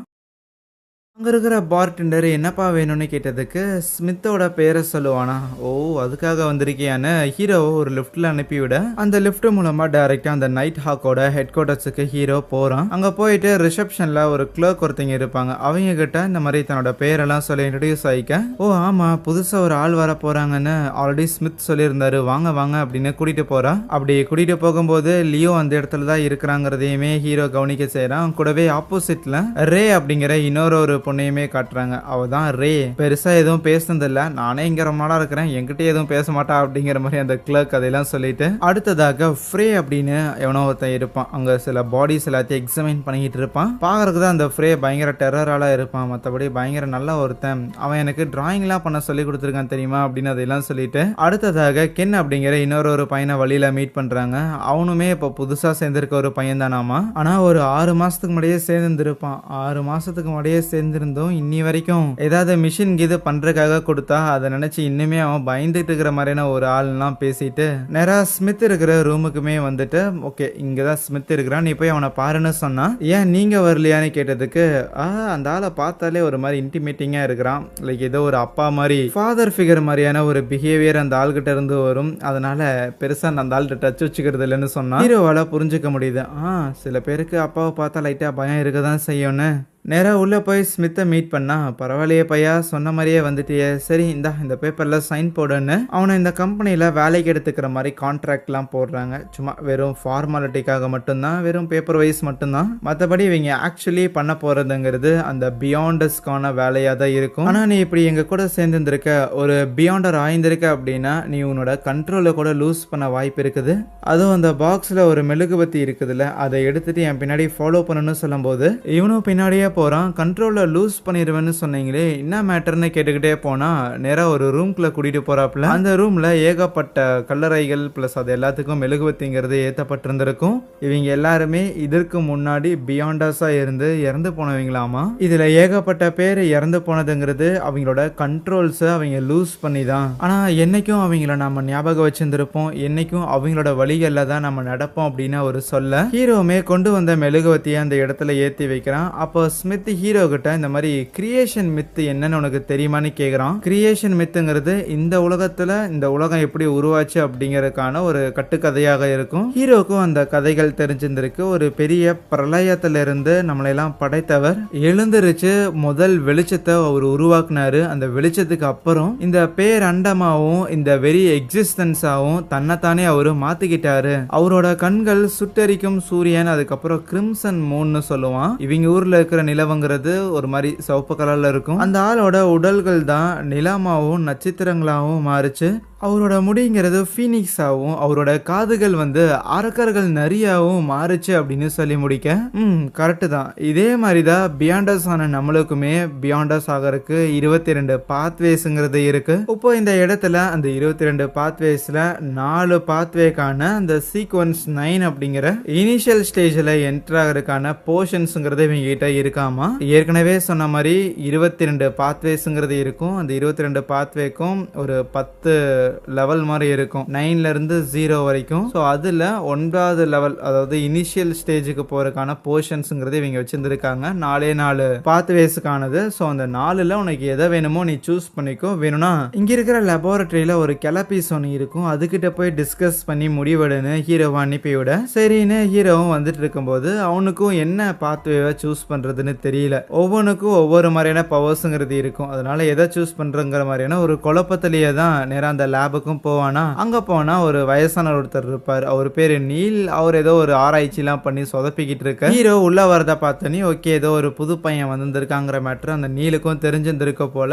வந்தோடனேயுமே தம்பி அங்க இருக்கிற புக்ஸ் எல்லாம் கொஞ்சம் எடுத்து அடிக்க வைக்கிறியாப்பான்னு கேட்டதுக்கு சரின்ட்டு ஹீரோவும் அந்த புக்ஸ் எல்லாத்தையுமே அரேஞ்ச் பண்ணிக்கிட்டு இருப்பான். அப்பதான் அந்த நீல் சொல்றாரு, இதுக்கு முன்னாடியே ஸ்மித் வந்து ஹீரோவை பத்தி சில விஷயங்கள்லாம் சொல்லியிருப்பான் போல. லைக் ஹீரோ வந்து எந்த காலேஜில் படிச்சான் அப்படிங்கிற இந்த மேட்டரை பத்திலாம் உனக்கு வரலாறுல நிறைய விஷயங்கள் தெரிஞ்சிருந்திருக்கு. அப்படிங்கும் போது நீ இன்னுமே சில விஷயங்கள் கத்துக்கிட்டீங்கன்னா எனக்கு கூட நீ உதவி பண்ணலாம். நான் ரீசெண்ட் இயர்ஸா இந்த பேரரசர் ரொசல் இருக்கிறாருல, அவரு இறந்து போனதுக்கு அப்புறம் அவரோட டைரிங்கிறது கிடைக்கப்பட்டிருந்தது. அவர் எழுதின ஏகப்பட்ட ரைட்டிங்ஸ் ஆல்ரெடி தொலைஞ்சு போச்சு. பட் இப்போதைக்கு என்கிட்ட ஒரு 3 காப்பீஸ் மட்டும் இருக்கு. இதை கண்டுபிடிக்கிறதுக்கே நான் பயங்கரமா அலைஞ்சு தெரிய வேண்டியதா இருந்தது.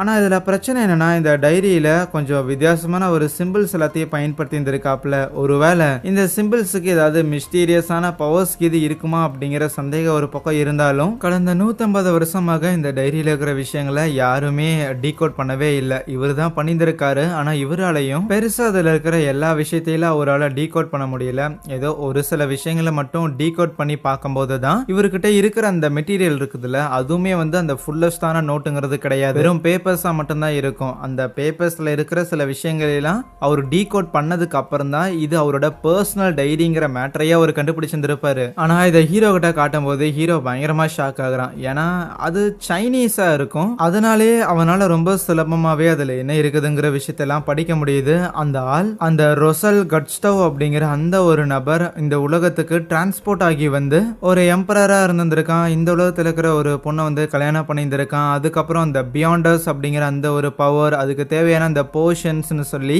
இந்த விஷயங்கள் எல்லாம் பத்தி அந்த டைரியில அக்கு வேற ஆணி வேற அந்த ஆள் எழுதி வச்சிருந்திருப்பான். அது எல்லாத்தையும் ஹீரோ பாத்துக்கிட்டு இருக்க அப்போ அந்த நீல், தம்பி என்னப்பா ரொம்ப முறைச்சு பாக்குறியே, என்ன மேட்டர்னு கேட்டதுக்கு இல்ல சும்மா டிரான்ஸ்லேட் பண்றதுக்காக முயற்சி பண்ண, மத்தபடி எதுவும் இல்லை அப்படின்னு அதை திருப்பி கொடுக்க, என்னது டிரான்ஸ்லேட் பண்ண முயற்சி பண்ணியா? சரிதான், சின்ன பசங்க எல்லாருமே இப்படிதான் நமக்கு ஏதாவது ஸ்பெஷல் எபிலிட்டி இருக்குங்கிற மாதிரி நினைச்சுக்கிட்டு இருப்பீங்க. சரி இருக்கட்டும் போர்ஷனை சூஸ் பண்றதுக்காக தானே வந்திருந்திருக்க.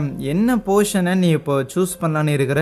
ஏற்கனவே ஏதாவது மைண்ட்ல வச்சிருந்திருக்கியா, இல்லைன்னா வேணும்னா எல்லா விஷயத்தையும் பத்தி நான் ஒரு தடவை எக்ஸ்பிளைன் பண்ணட்டா அப்படின்னு கேட்டா ஹீரோ யோசிக்காம எனக்கு சீயர் போர்ஷன் வேணும் அப்படின்னு கேட்பானா. ஏன் அதை சூஸ் பண்ற அப்படின்னு இந்த நெல்க்கு ஒரு கேள்வி இருக்கும். இருந்தாலும் ஹீரோ சும்மா அவனோட மனசு சொன்னுச்சு அதனால தேர்ந்தெடுக்கிறங்கிற மாதிரியான ஒரு காரணத்தை சொல்லியிருந்திருப்பான். அதுக்கப்புறம் அந்த வயசானவரும் தண்ணியில என்னென்னத்தையோ கலந்துட்டு அந்த போர்ஷனையுமே ரெடி பண்ணி வைக்கிறாரா. இப்போ ஹீரோ இதை எடுத்து குடிச்சாகணும். ஆனா இதை குடிச்சிடலாமா அப்படிங்கிற ஒரு சின்ன தயக்கங்கிறது ஹீரோவுக்கு இருக்கா. இதை பார்த்துக்கிட்டு இருந்தவரும், டேய் தம்பி, இந்த மாதிரிலாம் பேனிக் ஆயிட்டு நர்வஸ் ஆயிட்டு இருந்த அப்படின்னா அதை நீ குடிச்சதுக்கு அப்புறம் உன்னோட பாடி அதை அப்சர்வ் பண்றதுக்கு நேரம் எடுக்கும். அதை அப்சர்வ் பண்ண நேரம் எடுத்ததுன்னா அது லைட்டா உனக்கு பிரச்சனையாக வாய்ப்பு இருக்கு. நீ எடுத்த முடிவு சரியாதான் இருக்குங்கிற நம்பிக்கையை வச்சுக்கிட்டு ஒரே கல்பா அப்படின்னு சொல்ல சரின்னு ஹீரோவும் அதை குடிச்சிடறான். அதை குடிச்சோன்னையுமே அந்த போர்ஷன் ஹீரோவோட பாடியில கலக்க ஆரம்பிக்க அவனோட உடம்புல ஒரு மாதிரி ரியாக்ட் பண்றது அவனுக்கே தெரியுது. என்ன கண்ணெல்லாம் கேர் ஆகுதுன்னு யோசிச்சா அந்த வயசானவர் சொல்லிட்டே இருப்பாரு, இல்ல உன் பாடி அப்படி ரியாக்ட் பண்றதெல்லாம் நார்மல் தான், கொஞ்சம் பொறுமையா இரு, மைண்டை வந்து கான்சென்ட்ரேட் பண்ணு அப்படின்னு சொல்லிட்டே இருப்பாரா. ஏதாவது விஷயங்களை சும்மா இமேஜின் பண்ணி பாருன்னு சொல்ல முதல்ல அவன் சாதாரண ஒரு தொப்பியை இமேஜின் பண்ணி பார்த்துருப்பான். இந்த உலகத்திலே இல்லாத உன்னோட இமேஜினேஷன்ல இருக்கிற ஏதோ ஒரு விஷயத்த யோசிச்சு பாருன்னு சொன்னதுக்கு இந்த உலகத்திலே இல்லாத ஒன்னா அப்படின்னு ஹீரோவும் என்னென்னமோ யோசிச்சு பார்த்துட்டு இருக்கிறான். ராக்கெட்டு, ஆஸ்ட்ரோனட்ஸ், அது இதுன்னு சொல்லி எதையா யோசிக்க அவன் யோசிக்க அதோட பாதிப்புங்கிறது அவன் இருக்கிற அந்த ஏரியாவை சுத்தியுமே ஏற்படும். ஆனா இந்த மாதிரியான போர்ஷன்ஸை குடிச்சதுக்கு அப்புறம் அந்த மாதிரியான ரியாக்ஷனுங்கிறதுலாம் ரொம்ப நார்மல் தான் போல. கொஞ்ச நேரம் கழிச்சு ஹீரோவும் அப்படியே சரியாயிருவான். ஆனா ஹீரோ நார்மலா இருந்தாலுமே அந்த வயசான இருக்கிறாருல அவரை பார்க்கும்போது ஒரு மாதிரி கலரா தெரிவாரு. என்னடா என்ன பார்க்கும்போது ஒரே கலரா தெரியுதா, என்னோட பாடியில எவ்வளவு கலர் இருக்கோ அதை வச்சு என் ஹெல்த் கண்டிஷன் என்னவா இருக்கும் நீ செக் பண்ணிக்கலாம். நான் ஒரு வயசான பீஸ், அதனால கண்டிப்பா என் கண்டிஷன் மோசமா இருக்கும்னு எனக்கே தெரியும்னு சொல்ல ஹீரோவும் அதை பார்த்துட்டு இருக்கும்போது அப்போ அந்த வயசானவருக்கு பின்னாடி ஒரு கண்ணு இருக்கிற மாதிரி தெரியுமா, உனக்கு பின்னாடி ஒரு கண்ணு இருக்கிற மாதிரி தெரியுதியான்னு சொன்னா அதெல்லாம் ஒன்றும் பிரச்சனை இல்லை, அதுவும் நார்மலான விஷயம் தானே சொல்லுவாரா. நார்மலான விஷயமா? கூடவே ஹீரோவுக்கு அங்கே ஏதோ ஒரு உருவம் ஒன்று இருந்துட்டு அது அப்படியே மறைஞ்சு போன மாதிரியும் இருக்கும். அப்போ இப்போ என் கண்ணுக்கு ஒரு உருவம் தெரிஞ்சது, மறைஞ்சு போச்சு, அதுவும் நார்மலா அப்படின்னு கேட்டா இந்த மாதிரியான போர்ஷன்ஸ் எல்லாம் நம்ம எடுத்துக்கிறோம் அப்படின்னா அப்பப்போ சின்ன ஹலுசினேஷன்லாம் தோணுதான் தான் ஆரம்பிக்கும். அதெல்லாம் பெருசா நீ கண்டுக்க கூடாது. ஏன் நீ இந்த ஹெட் குவார்டர்ஸுக்கு வரும்போது லியோ அப்படின்னு ஒருத்தனை பார்த்திருப்பேன்னு நினைக்கிறேன். முதல்ல அவன்லாம் இந்த போர்ஷனை எடுத்துக்க படியில எப்படி நடக்கிறோம் அப்படிங்கறது கூட தெரியாம தடிக்கூட்டெல்லாம் கீழே விழுந்துட்டு கிடந்தான். அதனால ஒரு சின்ன ஷார்ட் டேர்முக்கு பாடியோட ஃபங்க்ஷனிங் அப்படி இப்படி கொஞ்சம் இருக்கதான் செய்யும். அதை லைட்டா பாத்துக்கோ என்ன சரியா. அப்புறம் போய் எதுக்கு ஒரு ஸ்மித்தை மீட் பண்ணிக்கோ. அவனை மீட் பண்றதுக்கு முன்னாடி இந்த உனக்கான பொருட்களுங்கிற மாதிரி ஹீரோ கிட்ட கன்னு புல்லட் இது எல்லாத்தையுமே கொடுத்துருப்பாங்க. அதுக்கப்புறம் ஸ்மித்தை போய் மீட் பண்ணியிருக்க. ஸ்மித்தும் அதே மாதிரியான அட்வைஸ் தான் கொடுக்குறான். முதல்ல கொஞ்சம் ஆரம்பத்துல அப்படி இப்படி ஏதாவது கண்ணுக்கு தெரியதான் செய்யும். ஆர்வ கோளாறுல அது என்ன இது என்னன்னு ஏதாவது ஒரு விஷயத்த தேடி போயிட்டு எங்கேயாவது உத வாங்கிட்டு வந்துடாத. இப்பதான் நீ சேர்ந்து இருந்திருக்க, இப்பதான் உனக்கு பவர் கிடைச்சிருக்கும் போது உன்னை நாங்க இனிஷியல்லே வந்து அபிஷியலா அதாவது பேப்பர்ல பெரிய பதவியில இருக்கிற மாதிரிலாம் எழுதல, ராதர் சாதாரண ஒரு சிவிலியன் ஸ்டாஃபா தான் எழுதி இருந்திருக்கோம். சும்மா ஊருக்குள்ள என்ன நடக்குங்கிற இன்ஃபர்மேஷனை பாஸ் பண்ற ஒரு ஆள் மாதிரி தான் இப்போதைக்கு நீ இருக்க போற. ஆனா உனக்கான சம்பளங்கிறது மாசம் மாசம் வழங்கப்படும். இந்த மாசத்துக்கான அட்வான்ஸ் அப்படின்னு சொல்லி ஹீரோக்கு காசு கொடுத்து வந்திருக்க. ஆஹா காசெல்லாம் கிடைச்சிருக்கேன்னு சொல்லி ஹீரோவுக்கு பயங்கர சந்தோஷம். ஏன்னா காலேஜ் முடிஞ்சுட்டு ஹீரோ வீட்டில் வெட்டியாக தான் இருந்திருப்பான் போல. ஸோ இப்போ வேலை கிடைச்சிருக்கு, காசு கிடைச்சிருக்குங்கும் போது ஹீரோவுக்கு ஹாப்பி.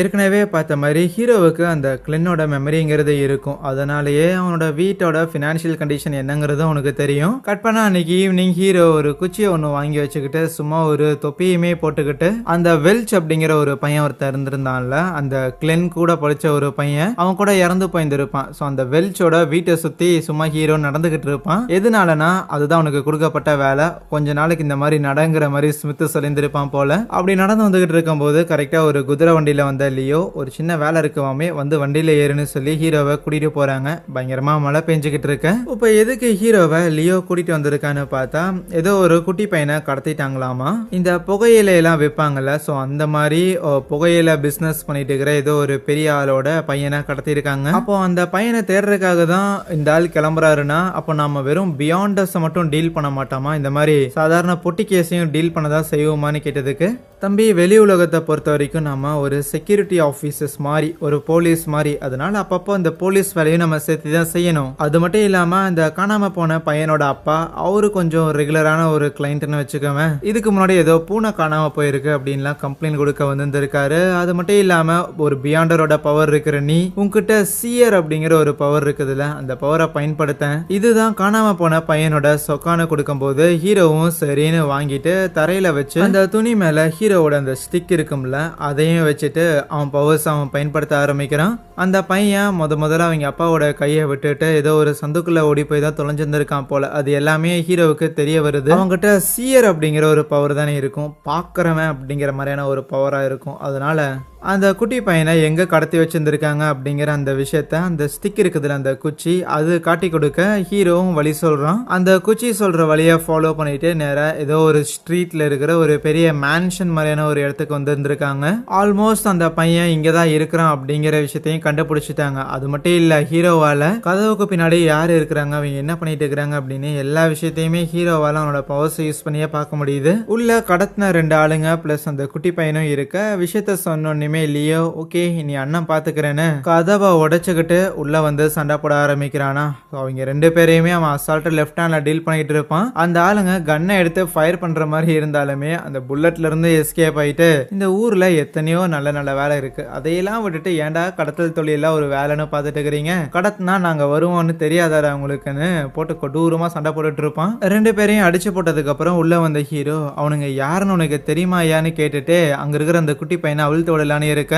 தெரியும் பார்த்துருக்கேன், சாதாரண லோக்கல் ரவுடிங்க தான், சும்மா இந்த கேம்பிளிங் ஆடுறதுக்கெல்லாம் கூட வருவானுங்க. ஆனா இவ்வளவு ரிஸ்க் எடுத்து குழந்தைய கடத்துறது அப்படின்னு யோசிக்கும் போது அப்ப அந்த இடத்துல ஒரு இன்விசிபிளான ஒரு ரெக்க மாதிரி ஒன்று வரும். அது வந்துட்டு ஏர்லயே வெடிச்சு போக அவள் தான் கீழே விழுந்து அந்த 2 ஆளுங்க இருப்பானுங்களா அடி வாங்கினவனுங்க, அவனுங்க ஒரு மாதிரி ரியாக்ட் ஆயிட்டே எந்திரிக்கிறானுங்க ஏதோ ஜாம்பி மாதிரி. நமக்கும் சண்டைக்கு சம்மந்தம் இல்ல ஆளை விட்டுருங்கன்னு ஹீரோ அந்த குட்டி பையனை தூக்கிட்டு அங்க இருந்து போக இப்போதைக்கு அந்த 2 பேரும் ஜாம்பி மாதிரி எந்திரிச்சு இருப்பானுங்கள. அவனுங்க வேகமா லியோ அட்டாக் பண்ண வரும்போது ரெண்டு பேரும் ஒன்னா ஒரே கலவையா மாதிரி ஒரு மான்ஸ்டர் மாதிரி மாறிக்கிட்டு லியோ அட்டாக் பண்றதுக்காக வந்திருக்க. லியோ சுத்தமா பயப்படவும் இல்ல. பிளஸ் அந்த மான்ஸ்டர் சமாளிக்கிறதுங்கிறது அவனுக்கு ரொம்ப சுலபமா வேற இருக்கும். ஈஸியாவே அதை லெஃப்ட் ஹேண்ட்ல டீல் பண்ணிட்டு இருப்பானா. அப்போ அந்த மான்ஸ்டர் டக்குன்னு ரூம் விட்டு வெளியில வந்து ஒளிஞ்சிருந்துட்டு ஹீரோவை அட்டாக் பண்ற மாதிரி தெரிய ஹீரோவும் சேஃப்டிக்காக கன் வச்சிருந்திருப்பான்ல அதை எடுத்து கரெக்டா பாயிண்ட் பண்ணிக்கிட்டு இருப்பான். அந்த மான்ஸ்டர் வந்தா ஷூட் பண்ணிடலாங்கிற மாதிரி வெயிட் பண்ணிட்டு இருப்பானா. அதே மாதிரி அந்த மான்ஸ்டரும் வருது. வேற வழி இல்ல, ஹீரோ தான் ஷூட் பண்ணியும் ஆகணும். ஏன்னா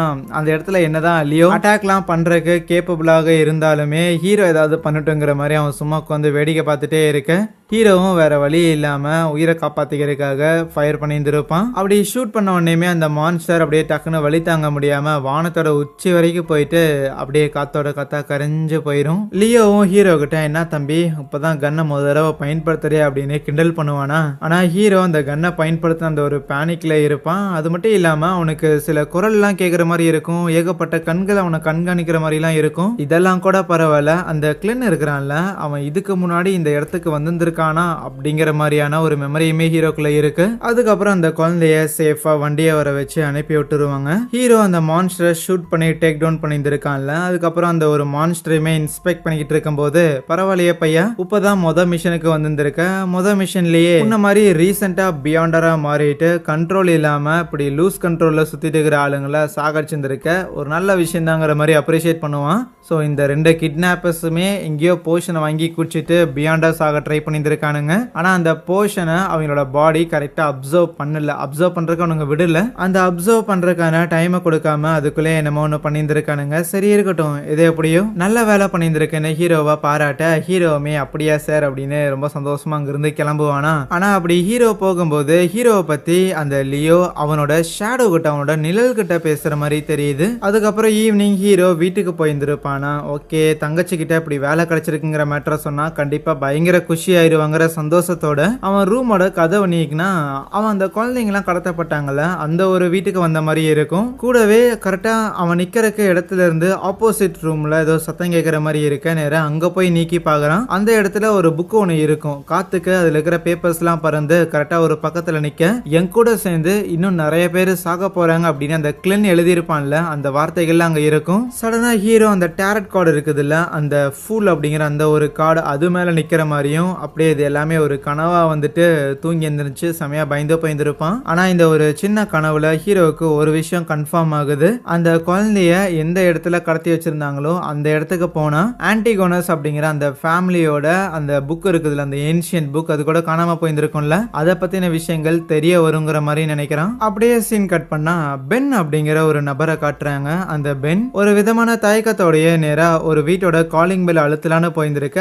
அந்த வீட்டுக்குள்ள நம்ம ஹீரோவும் ஹீரோவோட தங்கச்சியும் இருக்கிறாங்க. என்னடானா இந்த பென்னுங்கிற நபர் இருக்கிறார்ல இவருமே நம்ம ஹீரோவோட அண்ணனா தான் இருக்கும். ஹீரோவுக்கு தான் வேலை கிடைச்சிருச்சுல. ஸோ அதனால ஏற்கனவே இருந்த வீட்டுல இருந்து காலி பண்ணிட்டு இப்போ இங்க புதுசா இந்த ஒரு வீட்டுக்கு வந்திருக்காங்க. அதனாலதான் அண்ணனையுமே இன்வைட் பண்ணிட்டு பாத்தியா இவ்வளவு பெரிய வீடு நம்ம எல்லாரும் ஒன்னா இந்த இடத்துல ஜாலியா தங்கலாம் அப்படின்லாம் சொல்லி ஹீரோ அவங்களுக்கு சமைச்சு பரிமாறலாம் செய்யும் போது டேய் உனக்கு பிரெட் மட்டும் தான் திங்க தெரியும் நினைச்சேன் எப்படா சமைக்கலாம் தெரியுங்கிற மாதிரி ஹீரோவோட தங்கச்சி எல்லாம் பயங்கரமா ஷாக் ஆகிட்டு இருக்கிறா. பேரலா இன்னொரு பக்கம் ஸ்மித் ஸ்டார்டிங்ல ஒரு மஞ்ச முடிக்காரன் ஹீரோவை ஃபாலோ பண்ணிக்கிட்டு இருப்பான்ல அவனை கூப்பிட்டு வச்சு அவனோட மெமரிஸ் எல்லாத்தையும் அலசி பாக்குறாங்க. அப்படி அலசி பார்க்கும்போது அந்த ஆன்டிகனஸ் ஃபேமிலியோட அந்த பழங்காலத்து புக் இருக்கும்ல அந்த புக்கை இவன் காசுக்காக யார்கிட்டயோ கைமாற்றி இருக்கிற மாதிரி தெரியுது. அது மட்டும் இல்ல அவனோட கழுத்துல சீக்ரெட் ஆர்டர் அப்படிங்கிற ஒரு குரூப்போட டாட்டூமே இருக்கும். ஸோ இவன் அந்த குரூப்பை சேர்ந்த ஒருத்தன் தான். அப்படி பார்த்தா அந்த சீக்ரெட் ஆர்டருமே இந்த ஆன்டிகனஸோட இந்த புக்கை கண்டுபிடிக்கணுங்கிற இந்த வேட்டையில இருக்கிறாங்க. சோ அவங்க கைக்கு இந்த புத்தகம் கைப்பேறதுக்கு முன்னாடியே நாம் அந்த புத்தகத்தை எடுத்தாகணும். ஹீரோமே இந்த ஆன்டிகோனஸ் ஃபேமிலியோட இந்த புக்கு விஷயத்துல இன்வால்வ் ஆயிருக்கான்ல அதனால தான் அந்த வெல்ச்சு நாயாங்கிற அந்த பொண்ணெல்லாம் இறந்துருப்பாங்க. இந்த மேட்டர்லாம் தெரிஞ்சுக்கிட்டு தான் இந்த மஞ்சமுடிக்காரன் ஹீரோவையுமே ஃபாலோ பண்ணியிருக்க வாய்ப்பு இருக்குதுன்னு இவங்க ரெண்டு பேரும் பேசிக்கிட்டு இருப்பாங்க லியோவும் ஸ்மித்தும். அப்ப அங்க ஒரு நபர் வந்துட்டு ஹீரோவுக்கு அந்த புக்கை பத்தின ஒரு க்ளூ கிடைச்சிருக்குங்கிற மாதிரி சொல்லுவாரா. சரின்னு இவங்க எல்லாரும் போயிருந்திருப்பாங்க. ஹீரோவையும் கூப்பிட்டுக்கிட்டு தான் அந்த இடத்துல தான் புக் இருக்கிறதுக்கான க்ளூ இருக்குதுன்னு சொல்லி போயிருந்திருப்பாங்க. ஆனா அங்க போனா க்ளூவும் கிடைக்காது, ஒன்னும் கிடைக்காது. வெறும் ஒரு வயசான நபரோட டெட் பாடி மட்டும் இருக்கும். அப்படியே உடம்பெல்லாம் புழு புடிச்சு கிடக்கும். இப்போ இறந்து போயிருந்திருக்காங்கல்ல இந்த நபருக்கு பைபர் அப்படின்னு ஒரு பையன் ஒருத்தன் இருக்கிறான். அவனை ஆளை காணோமாமா. ஸோ ஆளை காணோம் அப்படின்னா அந்த ஆளோட போட்டோவை கொடுத்துட்டு ஹீரோவோட பவரை யூஸ் பண்ணி கண்டுபிடிக்க சொல்ல சரின்னு ஹீரோவும் அவனோட ஸ்டாஃப் அவனோட பவரெல்லாம் பயன்படுத்துறான். ஆனா அவன் கையில வச்சிருந்திருக்க அந்த ஸ்டாஃப் என்னன்னா அங்கிட்டு இங்கிட்டுன்னு ஏர்ல பறந்து டைரக்டா அவனையே குத்துறதுக்காக வர ஸ்மித் அதை ஒரே கேட்ச் பிடிச்சிட்டு ஓகே நம்ம கிட்ட இருக்கிற பவர்ஸை யூஸ் பண்ணாலுமே ஒர்க் ஆகாதபடி வேற யாரும் அவங்களோட பவர்ஸை பயன்படுத்தி இருந்திருக்காங்க. சரி இருக்கட்டும், இன்னொரு நாள் பாத்துக்கலான்னு கிளம்பி இருந்திருப்பாங்களா. அதுக்கப்புறம் ஒரு நாள் ஹீரோ அவங்களோட ஹெட் குவார்டர்ஸ்ல வெயிட் பண்ணிக்கிட்டு இருக்க. அப்ப அங்க வந்து அந்த ஸ்மித் ஹீரோ கிட்ட ஒரு மேஜிக்கல் பெண்டன்ட் மாதிரி ஒன்று கொடுப்பான். இது ஹீரோவோட பவர்ஸை ஆம்பிளிஃபை பண்ணுமாமா, இன்னுமே அதிகரிக்குமாமா. இவங்க இன்வெஸ்டிகேட் பண்ண போன இடத்துல ஹீரோவோட பவர்ஸை பெருசா யூஸ் பண்ண முடியாம போயிருந்திருக்கும்ல. அந்த மாதிரியான சுச்சுவேஷன்ஸ்ல இது உனக்கு யூஸ்ஃபுல்லா இருக்கும், உன்னோட பவர்ஸை நீ கரெக்டா யூஸ் பண்றதுக்காக இதை நீ கரெக்டாகவும் யூஸ் பண்ணுவேன் நம்புறங்கிற மாதிரி கொடுத்துட்டு இன்னொரு மேட்டரையும் சொல்றாரு. இப்போ இந்த பீபருங்கிற நபரை இவங்க கண்டுபிடிச்சாகணும்ல. அவரை கண்டுபிடிக்கிறதுக்காக இவங்க ஒரு சர்ச்சு கீழே தான் வேலை பார்க்குறாங்க போல. அவங்களுக்கு இன்ஃபார்ம் பண்ணியிருந்திருப்பாங்க இந்த நபரை கண்டுபிடிக்கணும்னு. ஆகையால் அந்த சர்ச்சை சேர்ந்த 2 பேர் இவங்களுக்கு இந்த கேஸ்ல உதவி பண்றதுக்காக கிரேட் 2ல இருக்கிற ஒரு ஆர்டிஃபேக்டை கொண்டு வந்துட்டு இருக்கிறாங்களாமா. இந்த விஷயத்தையெல்லாம் அவர் ஹீரோ கிட்ட சொல்லிக்கிட்டு இருக்கும் போதே பேரலா அந்த சர்ச்ல இருந்து வந்த 2 நபர்கள் சூட் கேஸை எடுத்துக்கிட்டு டைரக்டா அந்த இடத்துக்கு வராங்க. ஸ்மித்துமே அவங்க 2 பேரையுமே ஹீரோவுக்கு இன்ட்ரோடியூஸ் பண்ணி வைக்கிறான். அதுல ஹார்சன் அப்படின்னு சொல்லி முதல்ல ஒரு நபர் இருப்பாரு. அவரு வந்து சீக்வன்ஸ் 7ல இருக்கிறாரு, நம்ம ஹீரோ 9ல இருக்கிறான். அதுக்கப்புறம் போர்ஜி அப்படின்னு இன்னொருத்தர் இருப்பாரு, அவரு சீக்வன்ஸ் 8ல இருக்கிறாரு. கூடவே 3வது நம்ம சிமோன் இருக்கிறாள், ஏற்கனவே ஹீரோட மெமரியை பார்த்திருப்பாள், அவளும் வந்திருப்பா. அவளும் சீக்வன்ஸ் 7ல இருக்கிறா. கூடவே ஹீரோவும் இந்த மிஷன்ல இன்வால்வ் ஆக போறான் அப்படின்னு அவங்க கிட்ட சொல்லும் போது அப்போ ஹார்சனுக்கு ஒரு டவுட் இருக்கும். ஹீரோ கிட்ட இருக்கிற எபிலிட்டிங்கிறது சீயர் தான், பார்க்கறது அப்படிங்கிற ஒரு எபிலிட்டி, சண்டை போடுற பவரே கிடையாது. அப்படி இருக்கிற ஒருத்தனை எதுக்கு நம்ம மிஷனுக்குலாம் கூட்டிட்டு போகணுங்கிற ஒரு கேள்வி இருக்கும். ஆனா அவங்க கேள்விக்கு பதில் சொல்றதுக்கு முன்னாடி ஸ்மித் அவங்க கொண்டு வந்த புட்டியை கொஞ்சம் நோட்டம் விடுறான். அதுல இவன் எதிர்பார்த்த வெப்பனை விடவுமே பயங்கர ஸ்ட்ராங்கான ஒரு வெப்பனை கொடுத்து அனுப்பி இருந்திருக்காங்க. அதுக்கப்புறம் ஸ்மித் எல்லாரையுமே ஆஃபீஸ்க்குள்ள கூட்டிட்டு போயிட்டு அந்த ஒரு விஷயத்த யூஸ் பண்ணலான்னு உண்மையாலுமே சர்ச் தான் அலோவ் பண்ணாங்களா, அதை பயன்படுத்துறதுல எவ்வளவு ரிஸ்க் இருக்குது தெரிஞ்சுதான் கொடுத்து அனுப்புனாங்களான்னு கேட்டதுக்கு ஆமா ரிஸ்க்ங்கிறது அதிகமா இருக்குது, இந்த ஒரு ஆர்டிஃபேக்டை ஆப்ரேட் பண்றது மட்டும்தான் என்னோட வேலை, அதுக்காக தான் நான் இங்க வந்திருக்கேன், அதனால நீங்க எல்லாருமே நான் சொல்ற மாதிரி பண்ணணும், என்ன புரியுதா அப்படின்னு அந்த ஹார்சன் அவனோட கையை ஒரு மாதிரி அப்படி இப்படியே ஆட்டிக்கிட்டே இருப்பானா. எல்லாரும் அதே மாதிரி பண்ண ஆரம்பிக்க ஹீரோவுக்கு ஒரு மாதிரி கிரிஞ்சா இருக்கும். என்னடா பண்றீங்க அப்படின்னு ஒரு மாதிரி பார்க்கும்போது அந்த ஹார்சன் ஹீரோவை பார்த்து முறைப்பானா, நானும் பண்றேங்கிற மாதிரி அப்படியே கையாட்டிக்கிட்டு இருப்பான். ஆனா அதுக்கப்புறம் அந்த ஒரு பொட்டையுமே ஓபன் பண்றாங்க. அதுக்குள்ள இருந்து ஒரு பொம்மை மாதிரி ஒண்ணு, ஒரு கிளவுன் பொம்மை மாதிரி வெளியில வருமா. என்னடா இது இவ்வளவு தம்மா துண்டை இருக்குது, இதுக்குதான் இவ்வளவு பில்டப் கொடுத்தானுங்களான்னு ஹீரோ சும்மா மனசுக்குள்ளேயே நக்கல் அடிச்சுக்குவான். ஆனா அந்த உருவம் டக்குன்னு ரேஜ் ஆயிட்டு அது ஏதோ நூலா பயன்படுத்தி நம்ம ஹீரோவோட கழுத்தை ட்ராப் பண்றதுக்காக ட்ரை பண்ண நல்லவேளை லியோ காப்பாத்தி விட்டுறான். ஆனா ஒன்ஸ் ஹீரோவை அந்த நூல்ல இருந்து ரிலீவ் பண்ணதுக்கு அப்புறம் மறுபடியும் அந்த உருவம் பார்த்தா ஒரு மாதிரி ஹீரோ நோக்கியே வந்துகிட்டு இருக்குமா. இவன் எங்க போனாலும் அவனையே ஃபாலோ பண்ணிக்கிட்டு இருக்கும். அப்ப ஸ்மித் தான் ஹீரோ கிட்ட சொல்லுவான், அந்த ஆன்டிகோனஸ் ஃபேமிலியோட அந்த புக்கு கிட்ட நீ தான் க்ளோஸரா இருந்திருக்க, அதனால தான் இந்த ரூம்ல அது எஸ்பெஷலி உன்னை டார்கெட் பண்ணி வந்துகிட்டு இருக்கு, மற்றபடி அது பெருசா உன்னை எதுவும் பண்ணாதுங்கிற மாதிரி சொன்னாலும் அப்படி அந்த பொம்மை உருவம் கூடயே வந்துகிட்டு இருந்தா ஒரு மாதிரியா தானே இருக்கும். அதனால ஹீரோ சும்மா அங்கிட்ட இங்கிட்ட ஓடிக்கிட்டு இருக்க. அப்போ அந்த பைபர் இருக்கிறான்ல அவனோட கோட் ஒன்று இருக்கும், அதை சும்மா தரையில போடுவாங்களா, அந்த கோட்டை பார்த்தோன்னே அந்த பொம்மை இன்னுமே ஃபியூரியஸ் ஆகிக்கிட்டே வரும்போது டக்குன்னு அந்த பொம்மையை பொட்டியில போட்டு அடைச்சிடுறாங்க. காணாம போன அந்த பைபரோட கோட்டு தான் இது அப்படின்னா மேபி அந்த பைபர் ஆன்டிகோனஸ் ஃபேமிலியோட வம்சாவளியை சேர்ந்தவனா இருக்க வாய்ப்பு இருக்குதுங்கிற மாதிரியான ஒரு முடிவுக்கு வராங்க. ஆகையால் இதோட உதவி மூலமா நம்மளால அந்த பைபர் எங்க இருக்கிறாங்கன்னு கண்டுபிடிக்க முடியும்னு குதிரை வண்டியெல்லாம் எடுத்துட்டு அங்கிருந்து கிளம்புறாங்களா. இப்போ அப்படியே இன்னொரு பக்கம் ஒரு வேர் ஹவுஸ்ல காட்டுறாங்க. அங்கதான் அந்த பைபருங்கிற நபர் இருக்கிறான். தன்னோட ஆன்டிகோனஸ் ஃபேமிலியோட நேமை சொல்லிட்டு அந்த இடத்துல ஒரு புக்கை வச்சு, அந்த ஆன்டிகோனஸ் ஃபேமிலியோட புக்கை தான் அதை வச்சு ஏதோ ஒரு ரிச்சுவல் மாதிரி பண்ணிக்கிட்டு இருக்க. அவனோட உடம்புல இருந்து டென்டக்கல்ஸ் மாதிரிலாம் வெளியே வருது. அதை அப்படியே அந்த புக்கை தனக்குள்ள அப்சர்வ் பண்ணிக்கிட்டு அவன் அந்த இடத்துல ரொம்ப வித்தியாசமா பிஹேவ் பண்ணிக்கிட்டு இருப்பானா. இது எல்லாத்தையுமே ஓரமா இருந்து அந்த ஜோக்கர் ஒருத்தர் இருக்கிறான்ல, ஹீரோ கிட்ட கூட ஸ்டார்டிங்ல ஒரு நபர் வந்துட்டு ஃபிளையர்லாம் கொடுத்து சர்க்கஸுக்கு வரையா பாசையெல்லாம் கேட்டிருப்பான்ல, அதே நபர் தான். ஐயோ அந்த நோட் புக்கை அதுக்குள்ளேயே முழுங்கிட்டானா, கொஞ்சம் நான் லேட்டா வந்திருக்கேன், சரி இருக்கட்டும். குதிரை வண்டியில சில பேர் இந்த இடத்துக்கு வந்துகிட்டு இருக்கிறாங்களா, நிறைய இன்ட்ரெஸ்டிங்கான விஷயங்கள் நடக்க போகுது அப்படிங்கிற மாதிரி அவன் யோசிப்பான். பிளஸ் அவனோட ஸ்லீவ்ஸ் அவன் விளக்கும் போது தான் அவனோட உடம்புலயுமே அந்த சீக்ரெட் ஆர்டர் அப்படிங்கிற அந்த குரூப்போட அந்த ஆர்கனைசேஷனோட சிம்பிளுங்கிறது இருக்கு. கரெக்டா நம்ம ஆளுங்க எல்லாரும் அந்த வேர் ஹவுஸ்க்கு வந்திருப்பாங்களா, இவங்க வந்த நேரம்னு பார்த்து அந்த வேர் ஹவுஸ்குள்ள இருந்து ஒரு விதமான ரெட் கலர்ல புகை மாதிரி வெளியில வர, உள்ள ஏதோ ஆபத்தா இருக்குதுன்னு சென்ஸ் பண்ண உடனே அங்க இருந்த குதிரைகள்லாம் அலறி அடிச்சு ஓடி போயிருமா. நம்ம ஆளுங்களுமே கன்னெல்லாம் எடுத்துட்டு சண்டைக்காக தயாராகிறாங்க. அந்த வேர் ஹவுஸ்குள்ள டிரான்ஸ்ஃபார்ம் ஆகியிருந்த அந்த பைபருங்கிற நபர் தான் அப்படியே ஒரு மாதிரி கொடூர உருவமா அந்த வேர் ஹவுஸையே அப்படியே உடச்சுக்கிட்டு நம்ம ஆளுங்க சூட் கேஸ்ல அந்த பொம்மையை வச்சிருந்துருக்கானுங்களே அதை பார்த்துக்கிட்டு தான் வேகமா இவங்களை அட்டாக் பண்றதுக்காக வரும். இவங்களுமே கன்ஸ் எல்லாம் வச்சு ஃபயர் பண்ணிட்டு இருப்பாங்களா. ஹீரோ கிட்ட பார்த்துரு எதுவுமே பண்ணாதங்கிற மாதிரி சொல்லிட்டு ஸ்மித், லியோ, அப்புறம் அந்த சிமோன் அப்படின்னு சொல்லிட்டு இவங்க 3 பேரும் களத்துல இறங்கி அந்த மான்ஸ்டரை கண்ட்ரோல் பண்ணலாங்கிற மாதிரி ட்ரை பண்ணுவாங்களா. ஆனா அந்த மான்ஸ்டரை இவங்களால பெருசா கண்ட்ரோலே பண்ண முடியல. ஸ்மித் எல்லாம் அப்படியே அடி வாங்கினதுல ஓரமா வந்து நின்னுக்கிட்டு என்ன நடக்குதுன்னு யோசிக்கும் போது அது திருப்பி வேகமா அந்த சூட்கேஸை நோக்கி போகும்போது கரெக்டா ஸ்மித் உள்ள பூந்து அதோட கல்தாமேட்லயே ஒரு அட்டாக்கை வைக்கிறான். இருந்தாலும் இதை பத்தாதுன்னு புரியுது. கண்டிப்பா அந்த மான்ஸ்டர் இந்த நோட் புக்கை அப்சர்வ் பண்ணியிருக்கணும்னு அவங்க யோசிக்கிறாங்க. இந்த விஷயத்தெல்லாம் ஸ்மித்தை யோசிச்சுக்கிட்டு இருக்க அப்ப அந்த சிமோனுங்கிற அந்த லேடி இருக்கிறாங்கல்ல, அவங்க ஆல்ரெடி அவங்களோட பவர்ஸ் எல்லாத்தையுமே ஒன்னு சேர்த்துக்கிட்டு இருக்கிறாங்க போல. உடனடியா அந்த மான்ஸ்டரை கட்டி வைன்னு சொல்றாங்களா. அதுவும் கரெக்டான ஐடியா தானே.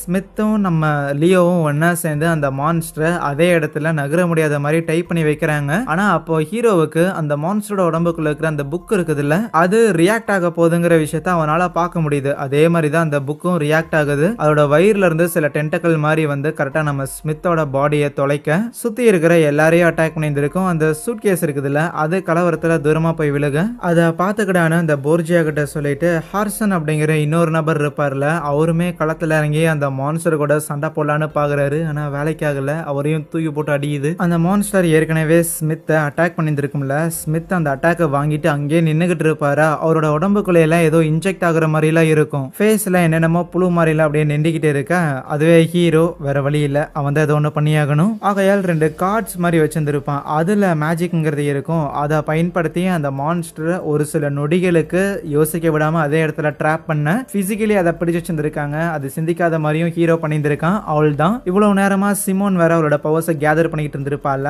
கரெக்டா வாய்ப்பு கிடைச்சோன்னே உள்ள பூந்து அந்த மான்ஸ்டரை மட்ட பண்ணிடுறா, பினிஷ் பண்ணிட்டா. பட் இருந்தாலும் ஆஃப்டர் மேத் டேமேஜ்ங்கிறது சிமோனுக்கும் ஏற்பட்டிருந்திருக்கும். அந்த இடத்துல மயக்கமாயிருந்திருப்பாளா. உடனே ஸ்மித் போயிட்டு அவளோட வாயில இந்த போஷன்ஸ் எல்லாம் இருக்கும் ஹீல் பண்றதுக்காக நினைக்கிறேன், அதெல்லாம் ஊத்திக்கிட்டு இருப்பானா. அப்ப அவங்க நிக்கிற ஹீரோவுக்கு ஏதோ சென்ஸ் ஆகுற மாதிரி தெரியும். என்னடா பார்த்தா அந்த இடத்துல அந்த புக்குங்கிறது கிடக்கும். அதை அவன் கையில எடுத்து பார்க்கும்போது இவ்வளவு நேரம் இங்க நடந்த சண்டை எல்லாத்தையுமே அந்த ஜோக்கர் இருக்கிறான்ல, அவனும் பார்த்து இருந்திருப்பான். ஹீரோ அந்த புக்கை எடுத்தோடனே வேகமா அவன் ஹீரோ கிட்ட வர இதை கவுன்ச்ச ஸ்மித் அந்த ஜோக்கரை ஷூட் பண்றான். ஆனா அந்த ஜோக்கர் ஒரே செகண்ட்ல காணாம போவான், விச் மீன்ஸ் அது வெறும் இல்யூஷன் தான். இன்னும் அந்த புக்குங்கிறது ஹீரோ கிட்ட தான் இருக்கும். அந்த புக்கை சேஃபா வச்சுக்கோ, எக்காரனை கொண்டு அந்த புக்கை பொம்மை கிட்ட கூட கொண்டு போயிடக்கூடாதுன்னு சொல்லியிருந்திருக்க. ஹீரோவும் சரின்னு கோட்டுக்குள்ள வச்சுட்டு அந்த ஜோக்கரை ஷூட் பண்ணான்னு இருக்கும்போது தான் கவனிக்கிறான் அந்த ஜோக்கரை இதுக்கு முன்னாடி நம்ம பார்த்துருக்கோங்கிறதெல்லாம். அதுக்கப்புறம் சண்டைங்கிறது தொடர்ந்து நடந்துகிட்டே இருக்கிற எல்லாருமே அந்த ஜோக்கரை ஷூட் பண்ணி பிடிக்கிறதுக்காக முயற்சி பண்ணுவாங்க. அவங்களோட பவர்ஸ் எல்லாம் யூஸ் பண்ணுவாங்க. ஆனா எல்லாருக்குமே டிம்கி காட்டிட்டு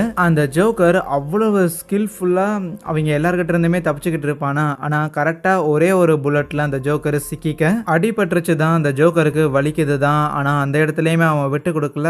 கிளவரா அவங்க அந்த பொட்டியை வச்சிருந்தாங்களா அந்த பொம்மை, அந்த பொட்டியை ஓபன் பண்ணி விட்டுறாங்க. அந்த பொட்டியை ஓபன் பண்ணும்போது கையாட்டுற மாதிரியான ஒரு மூமெண்ட்ங்கிறத பண்ணணும். அப்பதான் அந்த பொம்மையோட அந்த மேஜிக்ல மாட்டாம தப்பிக்க முடியும். பட் அவங்க தான் இது யாரும் எதிர்பார்க்கலையே. ஆகையால் பொட்டி ஓபன் ஆன அடுத்த செகண்டே அந்த இடத்துல இருந்து அந்த பொட்டியில இருந்து ஒரு 4-5 மீட்டர் ரேடியஸுக்கு சுத்தி இருக்கிற யாராலையுமே நகர முடியாம அதே இடத்துல சிலையா நின்னுறாங்க. அவங்களோட பாடியை ஒரு விதமான ரெட் கலர் நூல் ஒன்று வந்துட்டு அவங்க எல்லாரையுமே ட்ராப் பண்ணியிருந்திருக்கும், ஒரு பப்பட் மாதிரி பிடிச்சிருந்திருக்கும். ஆனா ஹீரோ இன்னும் கான்சியஸ்ல தான் இருக்கிறான், ஒரு விதமான மூமெண்ட்ல இருப்பான். ரொம்ப ஸ்லோவா எப்படியாவது தப்பிக்க முடியுமான்னு பார்க்க அப்பதான் அவனுக்கு ஞாபகம் வருது, இங்க இருந்தா தானே நான் இந்த பப்பட் கிட்ட மாட்டிக்குவேன், இங்க இல்லைன்னா நான் மாட்ட மாட்டேன்லன்னு சொல்லி டைரக்டா அந்த ஆதரவையும் வில்சனையும் ஒரு புகை நிறைஞ்ச ஒரு இடத்துல அவன் மீட் பண்ணியிருந்திருப்பான்ல, அந்த ஒரு ஸ்பேஸுக்கு போயிருவான். ஏதோ ஒரு வேகத்துல ஹீரோ தப்பிச்சு வந்துட்டான் தான். ஆனா அதுக்கப்புறம் தான் ஆஹா ஸ்மித்துக்கும் லியோக்கும் பிரச்சனையாச்சேன்னு திருப்பியுமே ஹீரோ அங்க ரியல் வேர்ல்டுக்கே வர, அப்போ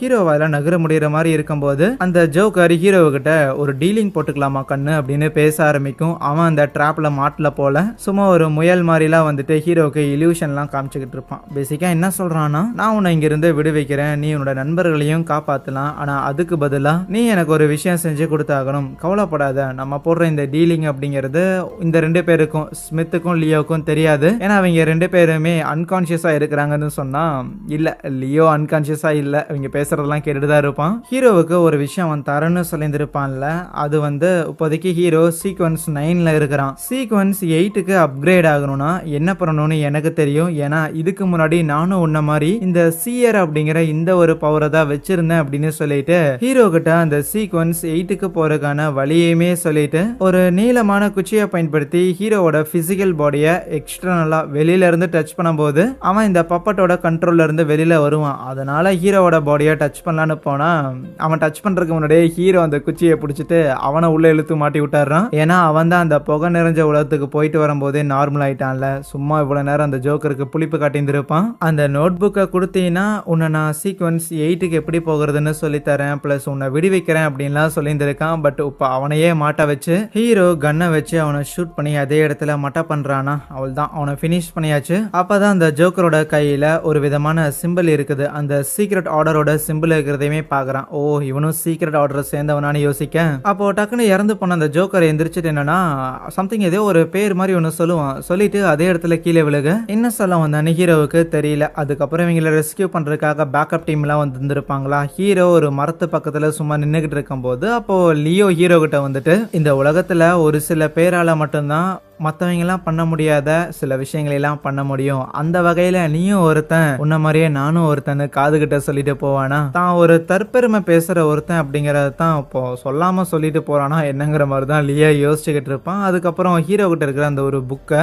அந்த ஆன்டிகோனஸ் ஃபேமிலியோட அந்த புக்கை கொண்டு போயிட்டு ஹெட் குவார்டர்ஸ்ல ஒரு ரூம்ல வைக்கிறாங்களா. ஸ்மித்துமே ஹீரோவை பார்த்து கண்டிப்பா அந்த புக்ல என்ன விஷயம் இருக்கும் அப்படின்னு தெரிஞ்சுக்கிறதுக்காக நீ விருப்பப்பட்டிருப்பேன்னு எனக்கு தெரியும், இருந்தாலும் இப்போதைக்கு சர்ச்சஸ் சேர்ந்தவங்க ஒரு டைம் அந்த புக்கை வெரிஃபை பண்ணணும், அதுக்கப்புறம் நம்ம பார்த்துக்கலாங்கிற மாதிரி சொன்னா தலை இது நீ ஏற்கனவே சொல்லிட்ட, பெருசா மறுபடியும் எக்ஸ்பிளைன் பண்ணுங்கிற அவசியம் கிடையாதுங்கும் போது ஏற்கனவே சொல்லிட்டோம் எனக்கு ஞாபகம் இல்லையேன்னு அந்த ஸ்மித் ஒரு மாதிரி இரும்பிக்கிட்டு ஹீரோ அப்புறம் கூட்டிட்டு வருவாரா. அப்போ ஹீரோ கேட்பான் எதுக்கு ஒருத்தன் இந்த மாதிரி இந்த நோட் புக்கை பயன்படுத்துறது மூலமா தன்னோட உடல் இப்படி மாறும் அப்படின்னு தெரிஞ்சிருந்துமே அதை எதுக்கு தனக்குள்ள அவன் அப்சர்வ் பண்ணிக்கணுங்கிற மாதிரி கேட்டுக்கிட்டு இருந்தா.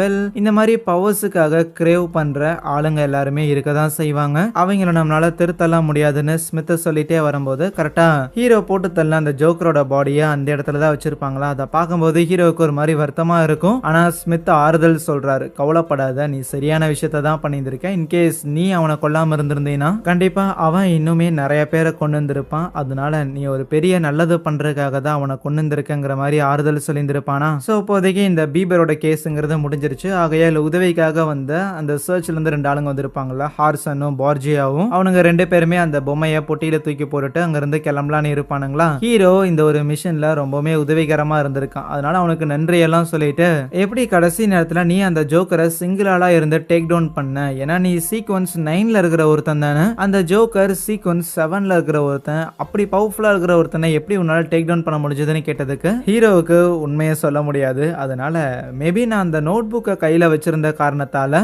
நான் அந்த பொம்மையோட கண்ட்ரோல்ல விழுகல, சும்மா அந்த பொம்மையோட கண்ட்ரோல்ல இருக்கிற மாதிரி டிராமா போட்டேன், அதுக்கப்புறம் அவனை ஈஸியாவே ஏமாத்திட்டேன்னு சொன்னா. இப்போ சைட்ல இதெல்லாம் கேட்டுக்கிட்டு இருந்த லியோ, ஓ அப்படின்னா நீ அந்த பொம்மையோட கண்ட்ரோல்லயே இல்ல, அதனால தான் அந்த ஜோக்கர் உங்ககிட்ட ஒரு டீலிங்க பேசும்போது அதுக்கு நீ ஓகேங்கிற மாதிரி சொல்லிட்டு அவனை ஏமாத்தினியான்னு கேட்டா, அந்த டீலிங்க பத்தி நான் பேசுனது உனக்கு தெரியுமாயா அப்படிங்கிற மாதிரி தான் ஹீரோ பார்த்துக்கிட்டு இருப்பான், சும்மா மனசுல நினைப்பான். அதுக்கப்புறம் அந்த சர்ச்ல இருந்து வந்த ஆளுங்களுமே ஹீரோவை கங்க்ராச் பண்ணிட்டு கண்டிப்பா இதே மாதிரி இருந்தீங்கன்னா உனக்கு ஒரு பிரைட்டான ஃபியூச்சர் இருக்குங்கிற மாதிரி சொல்லிட்டு போயிருப்பாங்க. எல்லாரும் அங்க இருந்து போனதுக்கு அப்புறம் ஹீரோ யோசிச்சு பாக்குறான், அந்த ஜோக்கர் சாகருக்கு முன்னாடி ஹார்னாஷிஸ் அப்படிங்கிற ஏதோ ஒரு நேம் முணுமுணுத்துட்டு தான் இறந்துருப்பான். ஹார்னாஷிஸ் மேபி இத பத்தி ஏதாவது வரலாறு வாத்தியாருக்கு இது தெரியுமா அப்படின்னு யோசிக்க, லக்கிலி இந்த கிளென்னுங்கிற நபர் இந்த உலகத்துல யூனிவர்சிட்டி எல்லாம் படிச்சிருந்திருக்கான், அவனுக்கு சில ப்ரொஃபசர்ஸ் எல்லாம் பழக்கம் இருக்கு. இந்த மெமரி எல்லாமே ஹீரோக்கும் இருக்கிற காரணத்தால டைரக்டா ஒரு வரலாறு ப்ரொஃபசர், ஒரு ஹிஸ்டரி ப்ரொஃபசரை போய் மீட் பண்ணியிருந்திருப்பானா.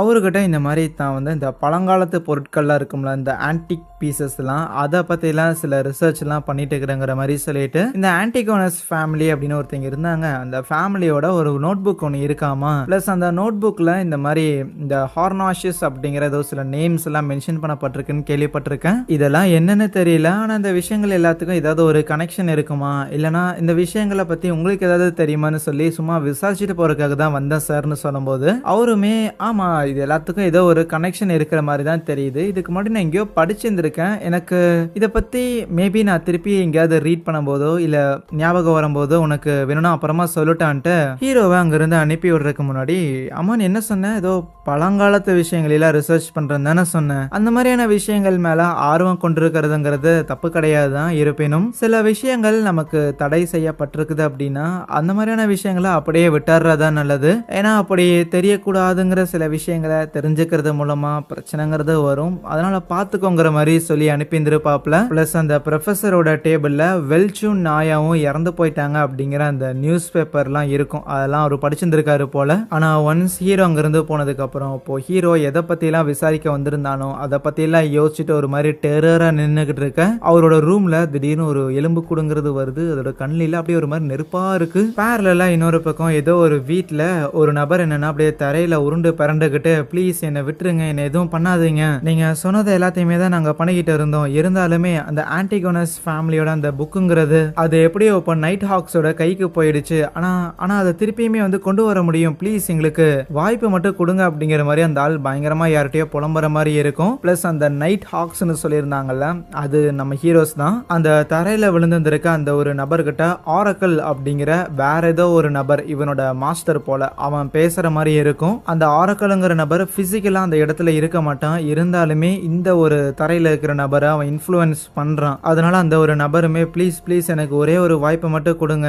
நான் ஏதாவது பண்றேன், இது எல்லாத்துக்கும் காரணமான ஹீரோவை ஏதாவது ஒன்று பண்றேன் அப்படின்னு ஹீரோவோட போட்டோவை அங்க சவுத்துல வச்சு அது மேல கத்தியெல்லாம் குத்தி வச்சிருந்திருக்கான். இன்னொரு பக்கம் இங்க ஹெட் குவார்டர்ஸ்ல ஹீரோவை காட்டுறாங்க. அவன் சும்மா எப்ப போல வந்திருப்பானா, இன்னைக்கு பெருசா இந்த வேலையும் இல்ல போல. அந்த வயசானவர் இருப்பார்ல நீல் அப்படிங்கிற ஒருத்தர், நம்ம ஹீரோவுக்கு கூட அந்த போர்ஷன்ல கலக்கி கொடுத்துருப்பார்ல, ஸோ அவரை சும்மா பார்த்து ஒரு அட்டண்டன்ஸை போட்டு போலான்னு வந்திருக்கேன். அவரு ஹீரோவுக்கு சில ட்ரிக்ஸ் எல்லாம் நான் சொல்லி கொடுக்கட்டா அப்படிங்கிற மாதிரி கேட்கிறாரு. ஏன்னா அவர் கொஞ்சம் வயசானவர், நிறைய தெரிஞ்ச ஒருத்தர், அதனால ஹீரோ கிட்ட தன்னோட வித்தைகளை எல்லாம் காட்டி இம்ப்ரெஸ் பண்ணலாம் அப்படிங்கிற மாதிரி அவரோட மேஜிக்கை பயன்படுத்தி தன்னோட ஆசைகளை நிறைவேற்றிக்க போறேங்கிற மாதிரி சொல்லியிருந்திருப்பாரு. தன்னோட தேவைகளை நிறைவேற்றிக்க போறேங்கிற மாதிரி ரொம்பவுமே சீரியஸா மந்திரங்கள்லாம் சொல்லிட்டு கடைசி அவரோட ஆசையுமே சொல்றாரு. இந்த மாசம் ஒரு சின்ன கடன் அடைக்க வேண்டிய வேலை இருக்குது, அதனால ஒரு 30 பவுண்டு கிடைக்குமா அப்படிங்கிற மாதிரி ஒரு ஆசையை வேண்டியிருந்திருப்பாரா. யோ காசெல்லாம் கிடைக்குமாயா அப்படின்னு ஹீரோவுக்கு ஒரு சந்தேகம் இருக்கும். அதெல்லாம் கிடைக்கும் தம்பி, நீ வேணும்னா என்ன ஃபாலோ பண்ணுன்னு அப்புறம் ஹீரோவை கூப்பிட்டு அந்த நீல் வெளியில வந்துருப்பாப்லையா.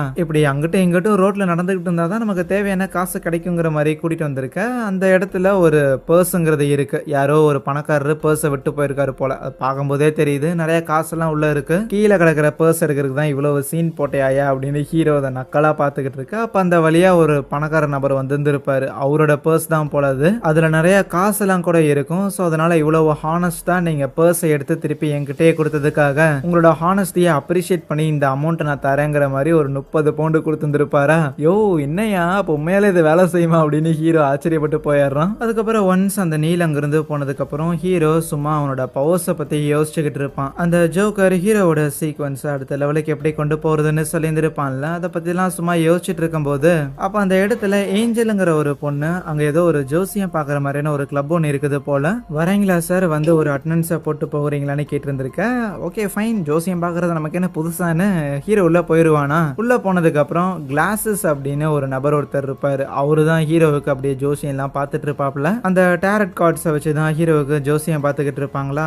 ஹீரோ அவன் எங்க போகணும்னு நினைக்கிறானோ அந்த இடத்துக்கு போறது ரொம்பவுமே கஷ்டங்கிற மாதிரி எல்லாம் சொல்ல, என்னது கஷ்டமா அப்படின்னா நம்ம ரியல் வேர்ல்ட பத்தி தான் இந்த ஆள் பேசுறான் போலயே அப்படின்னு ஹீரோவுக்கு புரியுதுன்னு சொல்றது கூட கரெக்டா இருக்காது. அந்த ஜோசியம் பார்க்குற ஆள் ஒரு விஷயத்த சொல்றாரு, அந்த சொல்ற விஷயங்கிறது இதுவா தான் இருக்குங்கிற மாதிரி ஹீரோ சும்மா இமேஜின் பண்ணிக்கிறான். அவர்கிட்ட ஜோசியம் பார்த்ததுக்கான காசெல்லாம் கொடுத்துட்டு பிளஸ் தன்னோட பவர்ஸையும் பயன்படுத்தி அந்த நபரோட ஹெல்த் கண்டிஷன் எப்படி இருக்குதுங்கிற மாதிரி பார்க்கறானா. அவரோட செஸ்ட் மட்டும் ஒரு மாதிரி மின்னிக்கிட்டு இருக்கும். கூடவே அந்த நபர் கொஞ்சம் இரும்பெல்லாம் வேற செஞ்சிருந்திருப்பான். தலை நீ இரும்புறதெல்லாம் வச்சு பார்த்தா உன்னோட லங்ஸ் சரியா இருக்கிற மாதிரி தெரியல, நீ ஒரு நல்ல டாக்டரா போய் மீட் பண்றது உனக்கு நல்லதுன்னு சொன்னா.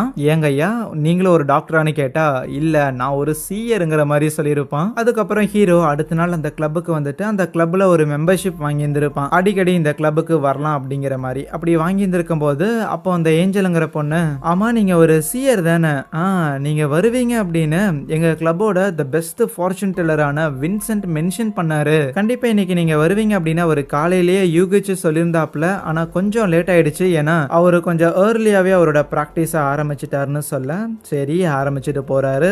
அவரு பிராக்டிஸ் பண்ணிட்டு இருக்கும் போது நடுவுல எல்லாம் போகக்கூடாதா என்னன்ட்டு ஹீரோ சும்மா அந்த வின்சென்ட்ங்கிற நபர் என்ன பண்றாருங்கிற மாதிரி அப்படியே ஓரமா நின்று கதவு பக்கத்தில் நின்னுட்டு சும்மா எட்டி பார்த்துக்கிட்டு இருப்பானா. அந்த குரூப்ல ஒரு ஸ்பைக் தலையன் ஒருத்தருக்கிறான்ல, அவன் தான் அந்த வின்சென்ட். ஆமா இருக்கிற எல்லாரையும் கூப்பிட்டு வச்சுட்டு அப்படியே ஏதோ ஒன்று பேசிக்கிட்டு இருப்பான். ஹீரோவும் அப்படி என்னதான் பேசுறானுங்க அப்படிங்கறதெல்லாம் பார்த்துட்டு கூடவே தன்னோட பவர்ஸையுமே பயன்படுத்தி அவங்களோட பாடி கண்டிஷன்லாம் எப்படி இருக்குங்கிற மாதிரிலாம் செக் பண்ணிக்கிட்டு இருப்பான். ஒன்ஸ் மீட்டிங்லாம் முடிஞ்சதுக்கு அப்புறம் அந்த வின்சென்ட்ங்கிற நபர் அங்க இருக்கிற ஒரு பொண்ணுகிட்ட ஏதோ ஒரு கிஃப்ட் பாக்ஸ் மாதிரி கொடுத்துருப்பானா. அந்த கிஃப்ட் பாக்ஸை எடுத்துக்கிட்டு அந்த பொண்ணு கரெக்டா ஹீரோவை தாண்டி வெளியில போகும்போது ஹீரோவுக்கு ஏதோ ஒரு இல்யூஷன் மாதிரி ஒன்று வரும். என்னடா அது அடிக்கடி என் பவர்ஸை யூஸ் பண்றங்காட்டி ஏதாவது ஒன்று தோணுதா அப்படின்னு பெருசா அதை ஹீரோ கண்டுக்கல. ஏன்னா அது ஒன்றும் அவ்வளோ புரியுற மாதிரிலாம் இல்லை. அதுக்கப்புறம் அந்த வின்சென்ட் தனியா இருக்க ஹீரோமே அவர்கிட்ட போயிட்டு தன்னை இன்ட்ரடியூஸ் எல்லாம் பண்ணிக்கிறான். கூடவே நான் வருவேங்கிற மாதிரி காலையில் நீங்க எதிர்பார்த்துட்டு இருந்தீங்கன்னா கேள்விப்பட்டனே, உண்மையா என்ன ஏதுன்னெலாம் கேட்கும்போது அதெல்லாம் இருக்கட்டும், நீ முதல்ல வந்து உட்காருப்பான்னு சொல்லிட்டு நம்ம ஹீரோவுக்கு ஒரு எதிர்காலத்தை எல்லாம் கணிச்சு சொல்றாப்புல. நீ இந்த ஒரு கிளப்புக்கு வந்து சேர்ந்ததுக்கு காரணமே நீ வாழ்க்கையில நம்பிக்கையை இழந்த அந்த ஒரு காரணத்தால தான். நீ நம்பிக்கையை இழந்தங்காட்டி தான் எந்த முடிவை எடுக்கிறதுன்னு தெரியாம நீ ஒரு டயலமால இருந்திருக்க. உன் வாழ்க்கையில வழிகாட்டுறக்க யாராவது வேணும்னு சொல்லி தான் இந்த ஒரு கிளப்லயே நீ வந்து ஜாயின் பண்ணியிருக்க. நீ ரொம்ப கன்ஃபியூஸ்டான ஒரு குழப்பமான ஒரு மனநிலையில இருக்கிற அப்படின்லாம் சொல்லும்போது, பரவாயில்லையேப்பா பயங்கரமா ஜோசியம் எல்லாம் சொல்றேங்கிற மாதிரி பார்த்துக்கிட்டு இருப்பான். சரி இப்ப நான் ஒரு குழப்ப மனநிலையில இருக்கிறதாவே இருக்கட்டும், இந்த மனநிலையில இருந்து நான் எப்படி வெளியில வருது, இந்த கன்ஃபியூஷன் எல்லாத்தையும் நான் எப்படி சால்வ் பண்றதுன்னு கேட்டதுக்கு அதுக்கு ஒரே ஒரு வழிதான் இருக்கு. நீ உன்னோட லிமிட்டேஷனை தாண்டணுங்கிற மாதிரி சொல்றான். உன்னை நீயே வந்து ஒரு எல்லைக்குள்ள வரவரைத்து வச்சிருந்திருக்க. அப்படி இருக்க கூடாது. நீ அந்த லிமிட்டேஷனை விட்டு தாண்டி ஆகணும். கூடவே உங்ககிட்ட நான் ரெண்டு வார்த்தைகளை மட்டும் சொல்றேன். ஒன்னு ஃபேமிலி, இன்னொன்னு கேதரிங். இந்த 2 வார்த்தைகளுக்குள்ளதான் இன்னைக்கு நீ என்னை தேடி வந்ததுக்கான அர்த்தங்கிறது இருக்குங்கிற மாதிரி சொல்லியிருந்திருப்பாப்ல. இதை கேட்ட ஹீரோவுமே ஃபேமிலி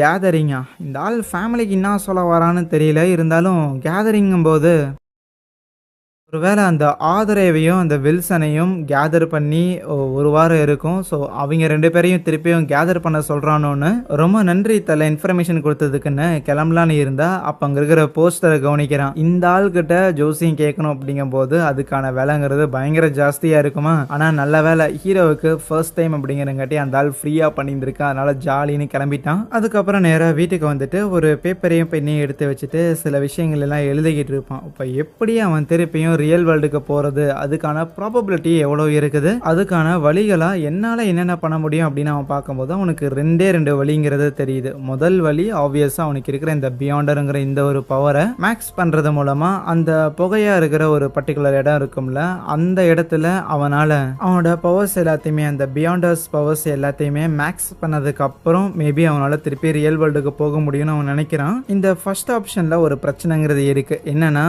அவன் அந்த பியாண்டர்ஸோட மொத்த பவரை அட்டைன் பண்றதுக்கு அவனுக்கு ரொம்பவுமே டைம்ங்கிறத எடுக்கும். ரெண்டாவதாக இன்னொரு ஆப்ஷன் இருக்குது. ஸ்டார்டிங்ல அவன் பிரெட் எல்லாம் வச்சுக்கிட்டு சில மந்திரங்கள்லாம் பண்ற மாதிரி பண்ணியிருந்திருப்பான்ல. ஏன்னா இதே மாதிரியான ஒரு லக்கு வர வைக்கிற ஒரு மந்திரத்தை நான் ஊர்ல இருக்கும்போது பண்ணியிருந்துதான் இந்த ஒரு உலகத்துக்கு வந்துட்டேன் அப்படிங்கிற விஷயத்த அவன் இன்னுமே கொஞ்சம் நம்ப தான் செய்யறான் போல. அதே மாதிரியான அந்த லக்கை கொண்டு வர வைக்கிற அந்த பிரேயர் அப்படிங்கிறத நான் திருப்பி பண்ணினேன், என்கிட்ட இருக்கிற பவர்ஸ் மூலமா பண்ணினேன்னா மேபி அது மூலமாவும் என்னால ரியல் வேர்ல்டுக்கு போக முடியுமோ அப்படிங்கிற அந்த ஒரு தாட்டுங்கிறது அவனுக்கு இருக்கும்.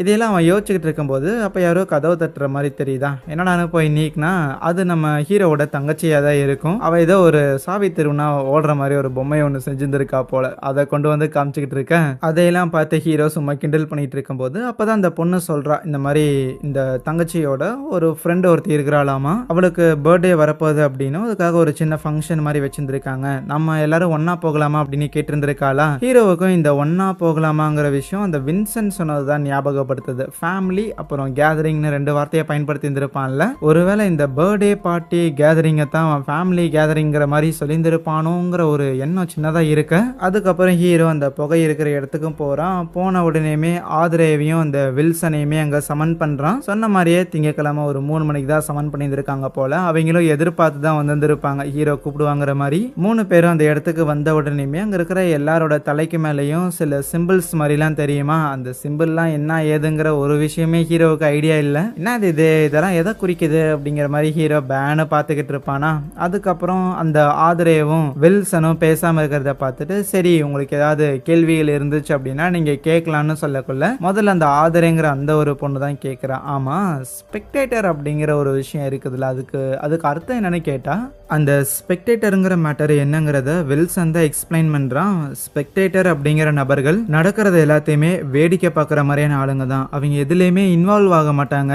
எல்லா இன்சிடென்ட்லையும் நடக்கிற எல்லா செயல்கள்லையும் அந்த செயல்கள்ல இருந்து தன்னைத்தானே ஒதுக்கி வச்சுக்கிட்டு அந்த நடக்கிற விஷயங்களை அவங்க கிளீனா மைன்யூட்டா ஒரு விஷயத்தை விடாம அப்சர்வ் பண்ணுவாங்க. ஸோ அதுதான் அந்த ஸ்பெக்டேட்டர் அப்படிங்கிற அந்த ஒரு பவர். அந்த ஸ்பெக்டேட்டரா இருக்கிறது அப்படிங்கிறது மோரார்லெஸ் நடிக்கிற மாதிரி தான். ஒரு சுச்சுவேஷன்ல இருந்துகிட்டே அந்த சுச்சுவேஷன்ல இருக்கிற மாதிரி அந்த சுச்சுவேஷன்ல கன்சியூம் ஆகுற மாதிரி இருந்துகிட்டே அந்த சுச்சுவேஷனை அனலைஸ் பண்ணணும் டிட்டாச்சா இருந்துகிட்டு. ஸோ இப்படிப்பட்ட இந்த ஸ்பெக்டேட்டர் அப்படிங்கிற இந்த ஒரு பவரை அட்டைன் பண்றதுக்காக அந்த பவருக்கு ஏத்த மாதிரியான ஒரு போர்ஷனை நீ எடுத்துக்கிட்டாகணும். அந்த போர்ஷன்ல இருக்கிற பவரை நீ புரிஞ்சுக்கிறது மூலமா தான் உன்னால ஒரு ஸ்பெக்டேட்டர் ஆக முடியும்னு அவன் சொல்லும் போது இதை கேட்டுக்கிட்டு இருந்த ஹீரோவும் வெல் நீ சோஃபார் சொன்னது எல்லாமே கரெக்ட் தான், இருந்தாலும் அந்த போர்ஷனை நம்ம எடுத்துக்கும் போது அதோட பவரை புரிஞ்சுக்கிறது மூலமா தான் நமக்கு பவர் கிடைக்குங்கிறது கிடையாது. அந்த போர்ஷனை நீ எடுத்ததுக்கு அப்புறம் உன்னோட பாடிங்கிறது அந்த போர்ஷனை டைஜஸ்ட் பண்ணணும், அப்பதான் உனக்கு அது கிடைக்குங்கிற மாதிரி சொல்லுவானா. இந்த ஒரு இன்ஃபர்மேஷன் அந்த வில்சனுக்கு தெரியாது போல.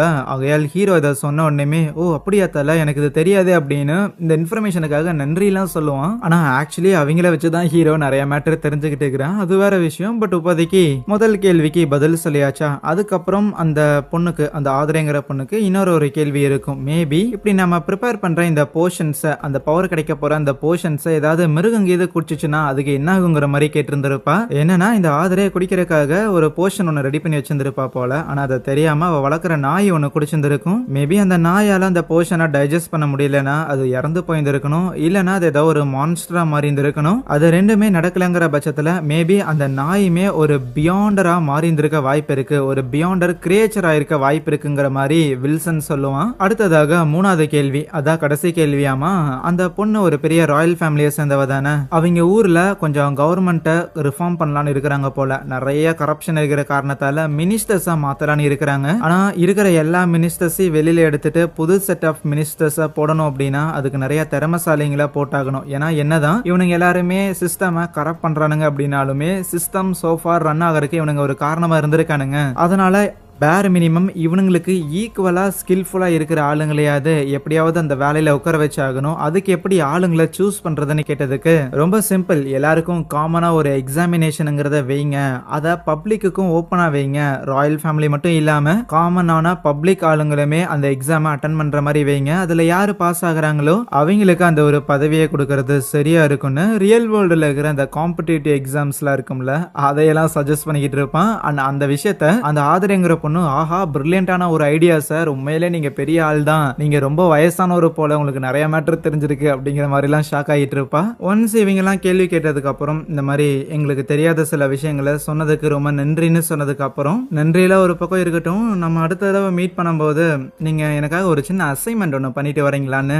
ரொசல் கட்சவ் அப்படின்ட்டு அந்த 100 வருஷத்துக்கு முன்னாடி ஒரு எம்பரர் ஒருத்தர் இருந்திருப்பார்ல, அந்த ஆளோட ஒரு சீக்ரெட் டைரியை சேர்ந்த ஒரு 3 பேஜ் கூட நம்ம ஹீரோ வேலை செய்யற அந்த இடத்துல ஒரு வயசானவருக்கு கிடைச்சிருக்கும்ல, அந்த ஒரு டைரிய, அந்த ஒரு சீக்ரெட் டைரியை நீங்க எடுத்துட்டு வரணும், எனக்காக கண்டுபிடிச்சிட்டு வரணுங்கிற மாதிரி அவன் சொல்லுவான். ஏன்னா அந்த சீக்ரெட் டைரியில கிடைச்ச அந்த பேஜஸ்லயே சைனீஸ்ல தான் எழுதி இருந்துச்சு. ஸோ அதனால முழுசா அந்த டைரியை படிச்சாகணும்னு ஹீரோ நினைக்கிறான். பிளஸ் ஹீரோ அந்த ரொசலோட அந்த டைரியை மென்ஷன் பண்ண உடனேமே அதை பத்தி அந்த வில்சனுக்கும் தெரிஞ்சிருக்கு. ஆனா இதை பத்தி ஹீரோ கேட்கறான். அப்படின்னா என்ன, ஒருவேளை இவனால அந்த டைரியை ரீட் பண்ண முடியுமோ அப்படின்னு சொல்லி வில்சன்லாம் செம்மையா ஆச்சரியப்பட செய்யறான். போதாத குறைக்கு இப்போ ஹீரோ பண்ண விஷயங்கள், இந்த ரொசலோட இந்த டைரியை கேட்கறது, அதுக்கப்புறம் இன்னொரு நாள் மீட் பண்ணலாம் அப்படின்னு சொல்றது அப்படின்னு சொல்லி இந்த விஷயங்கள் எல்லாமே அந்த வில்சனுக்கு அந்த ஆதரேக்கு இவங்க 2 பேருக்குமே நம்ம ஹீரோவை ஏதோ கடவுள் ரேஞ்சுக்கு பாத்துக்கிட்டு இருப்பாங்க, பெரிய கையா இருப்பாரோ அப்படிங்கிற மாதிரிலாம். ஒன்ஸ் அந்த ஒரு ரீலம்ல இருந்து வெளியில வந்ததுக்கு அப்புறம் ஹீரோ அவனோட அண்ணனான பென் கூடயும் அப்புறம் மெலிசா கூடயும் ஒன்னா சேர்ந்துக்கிட்டு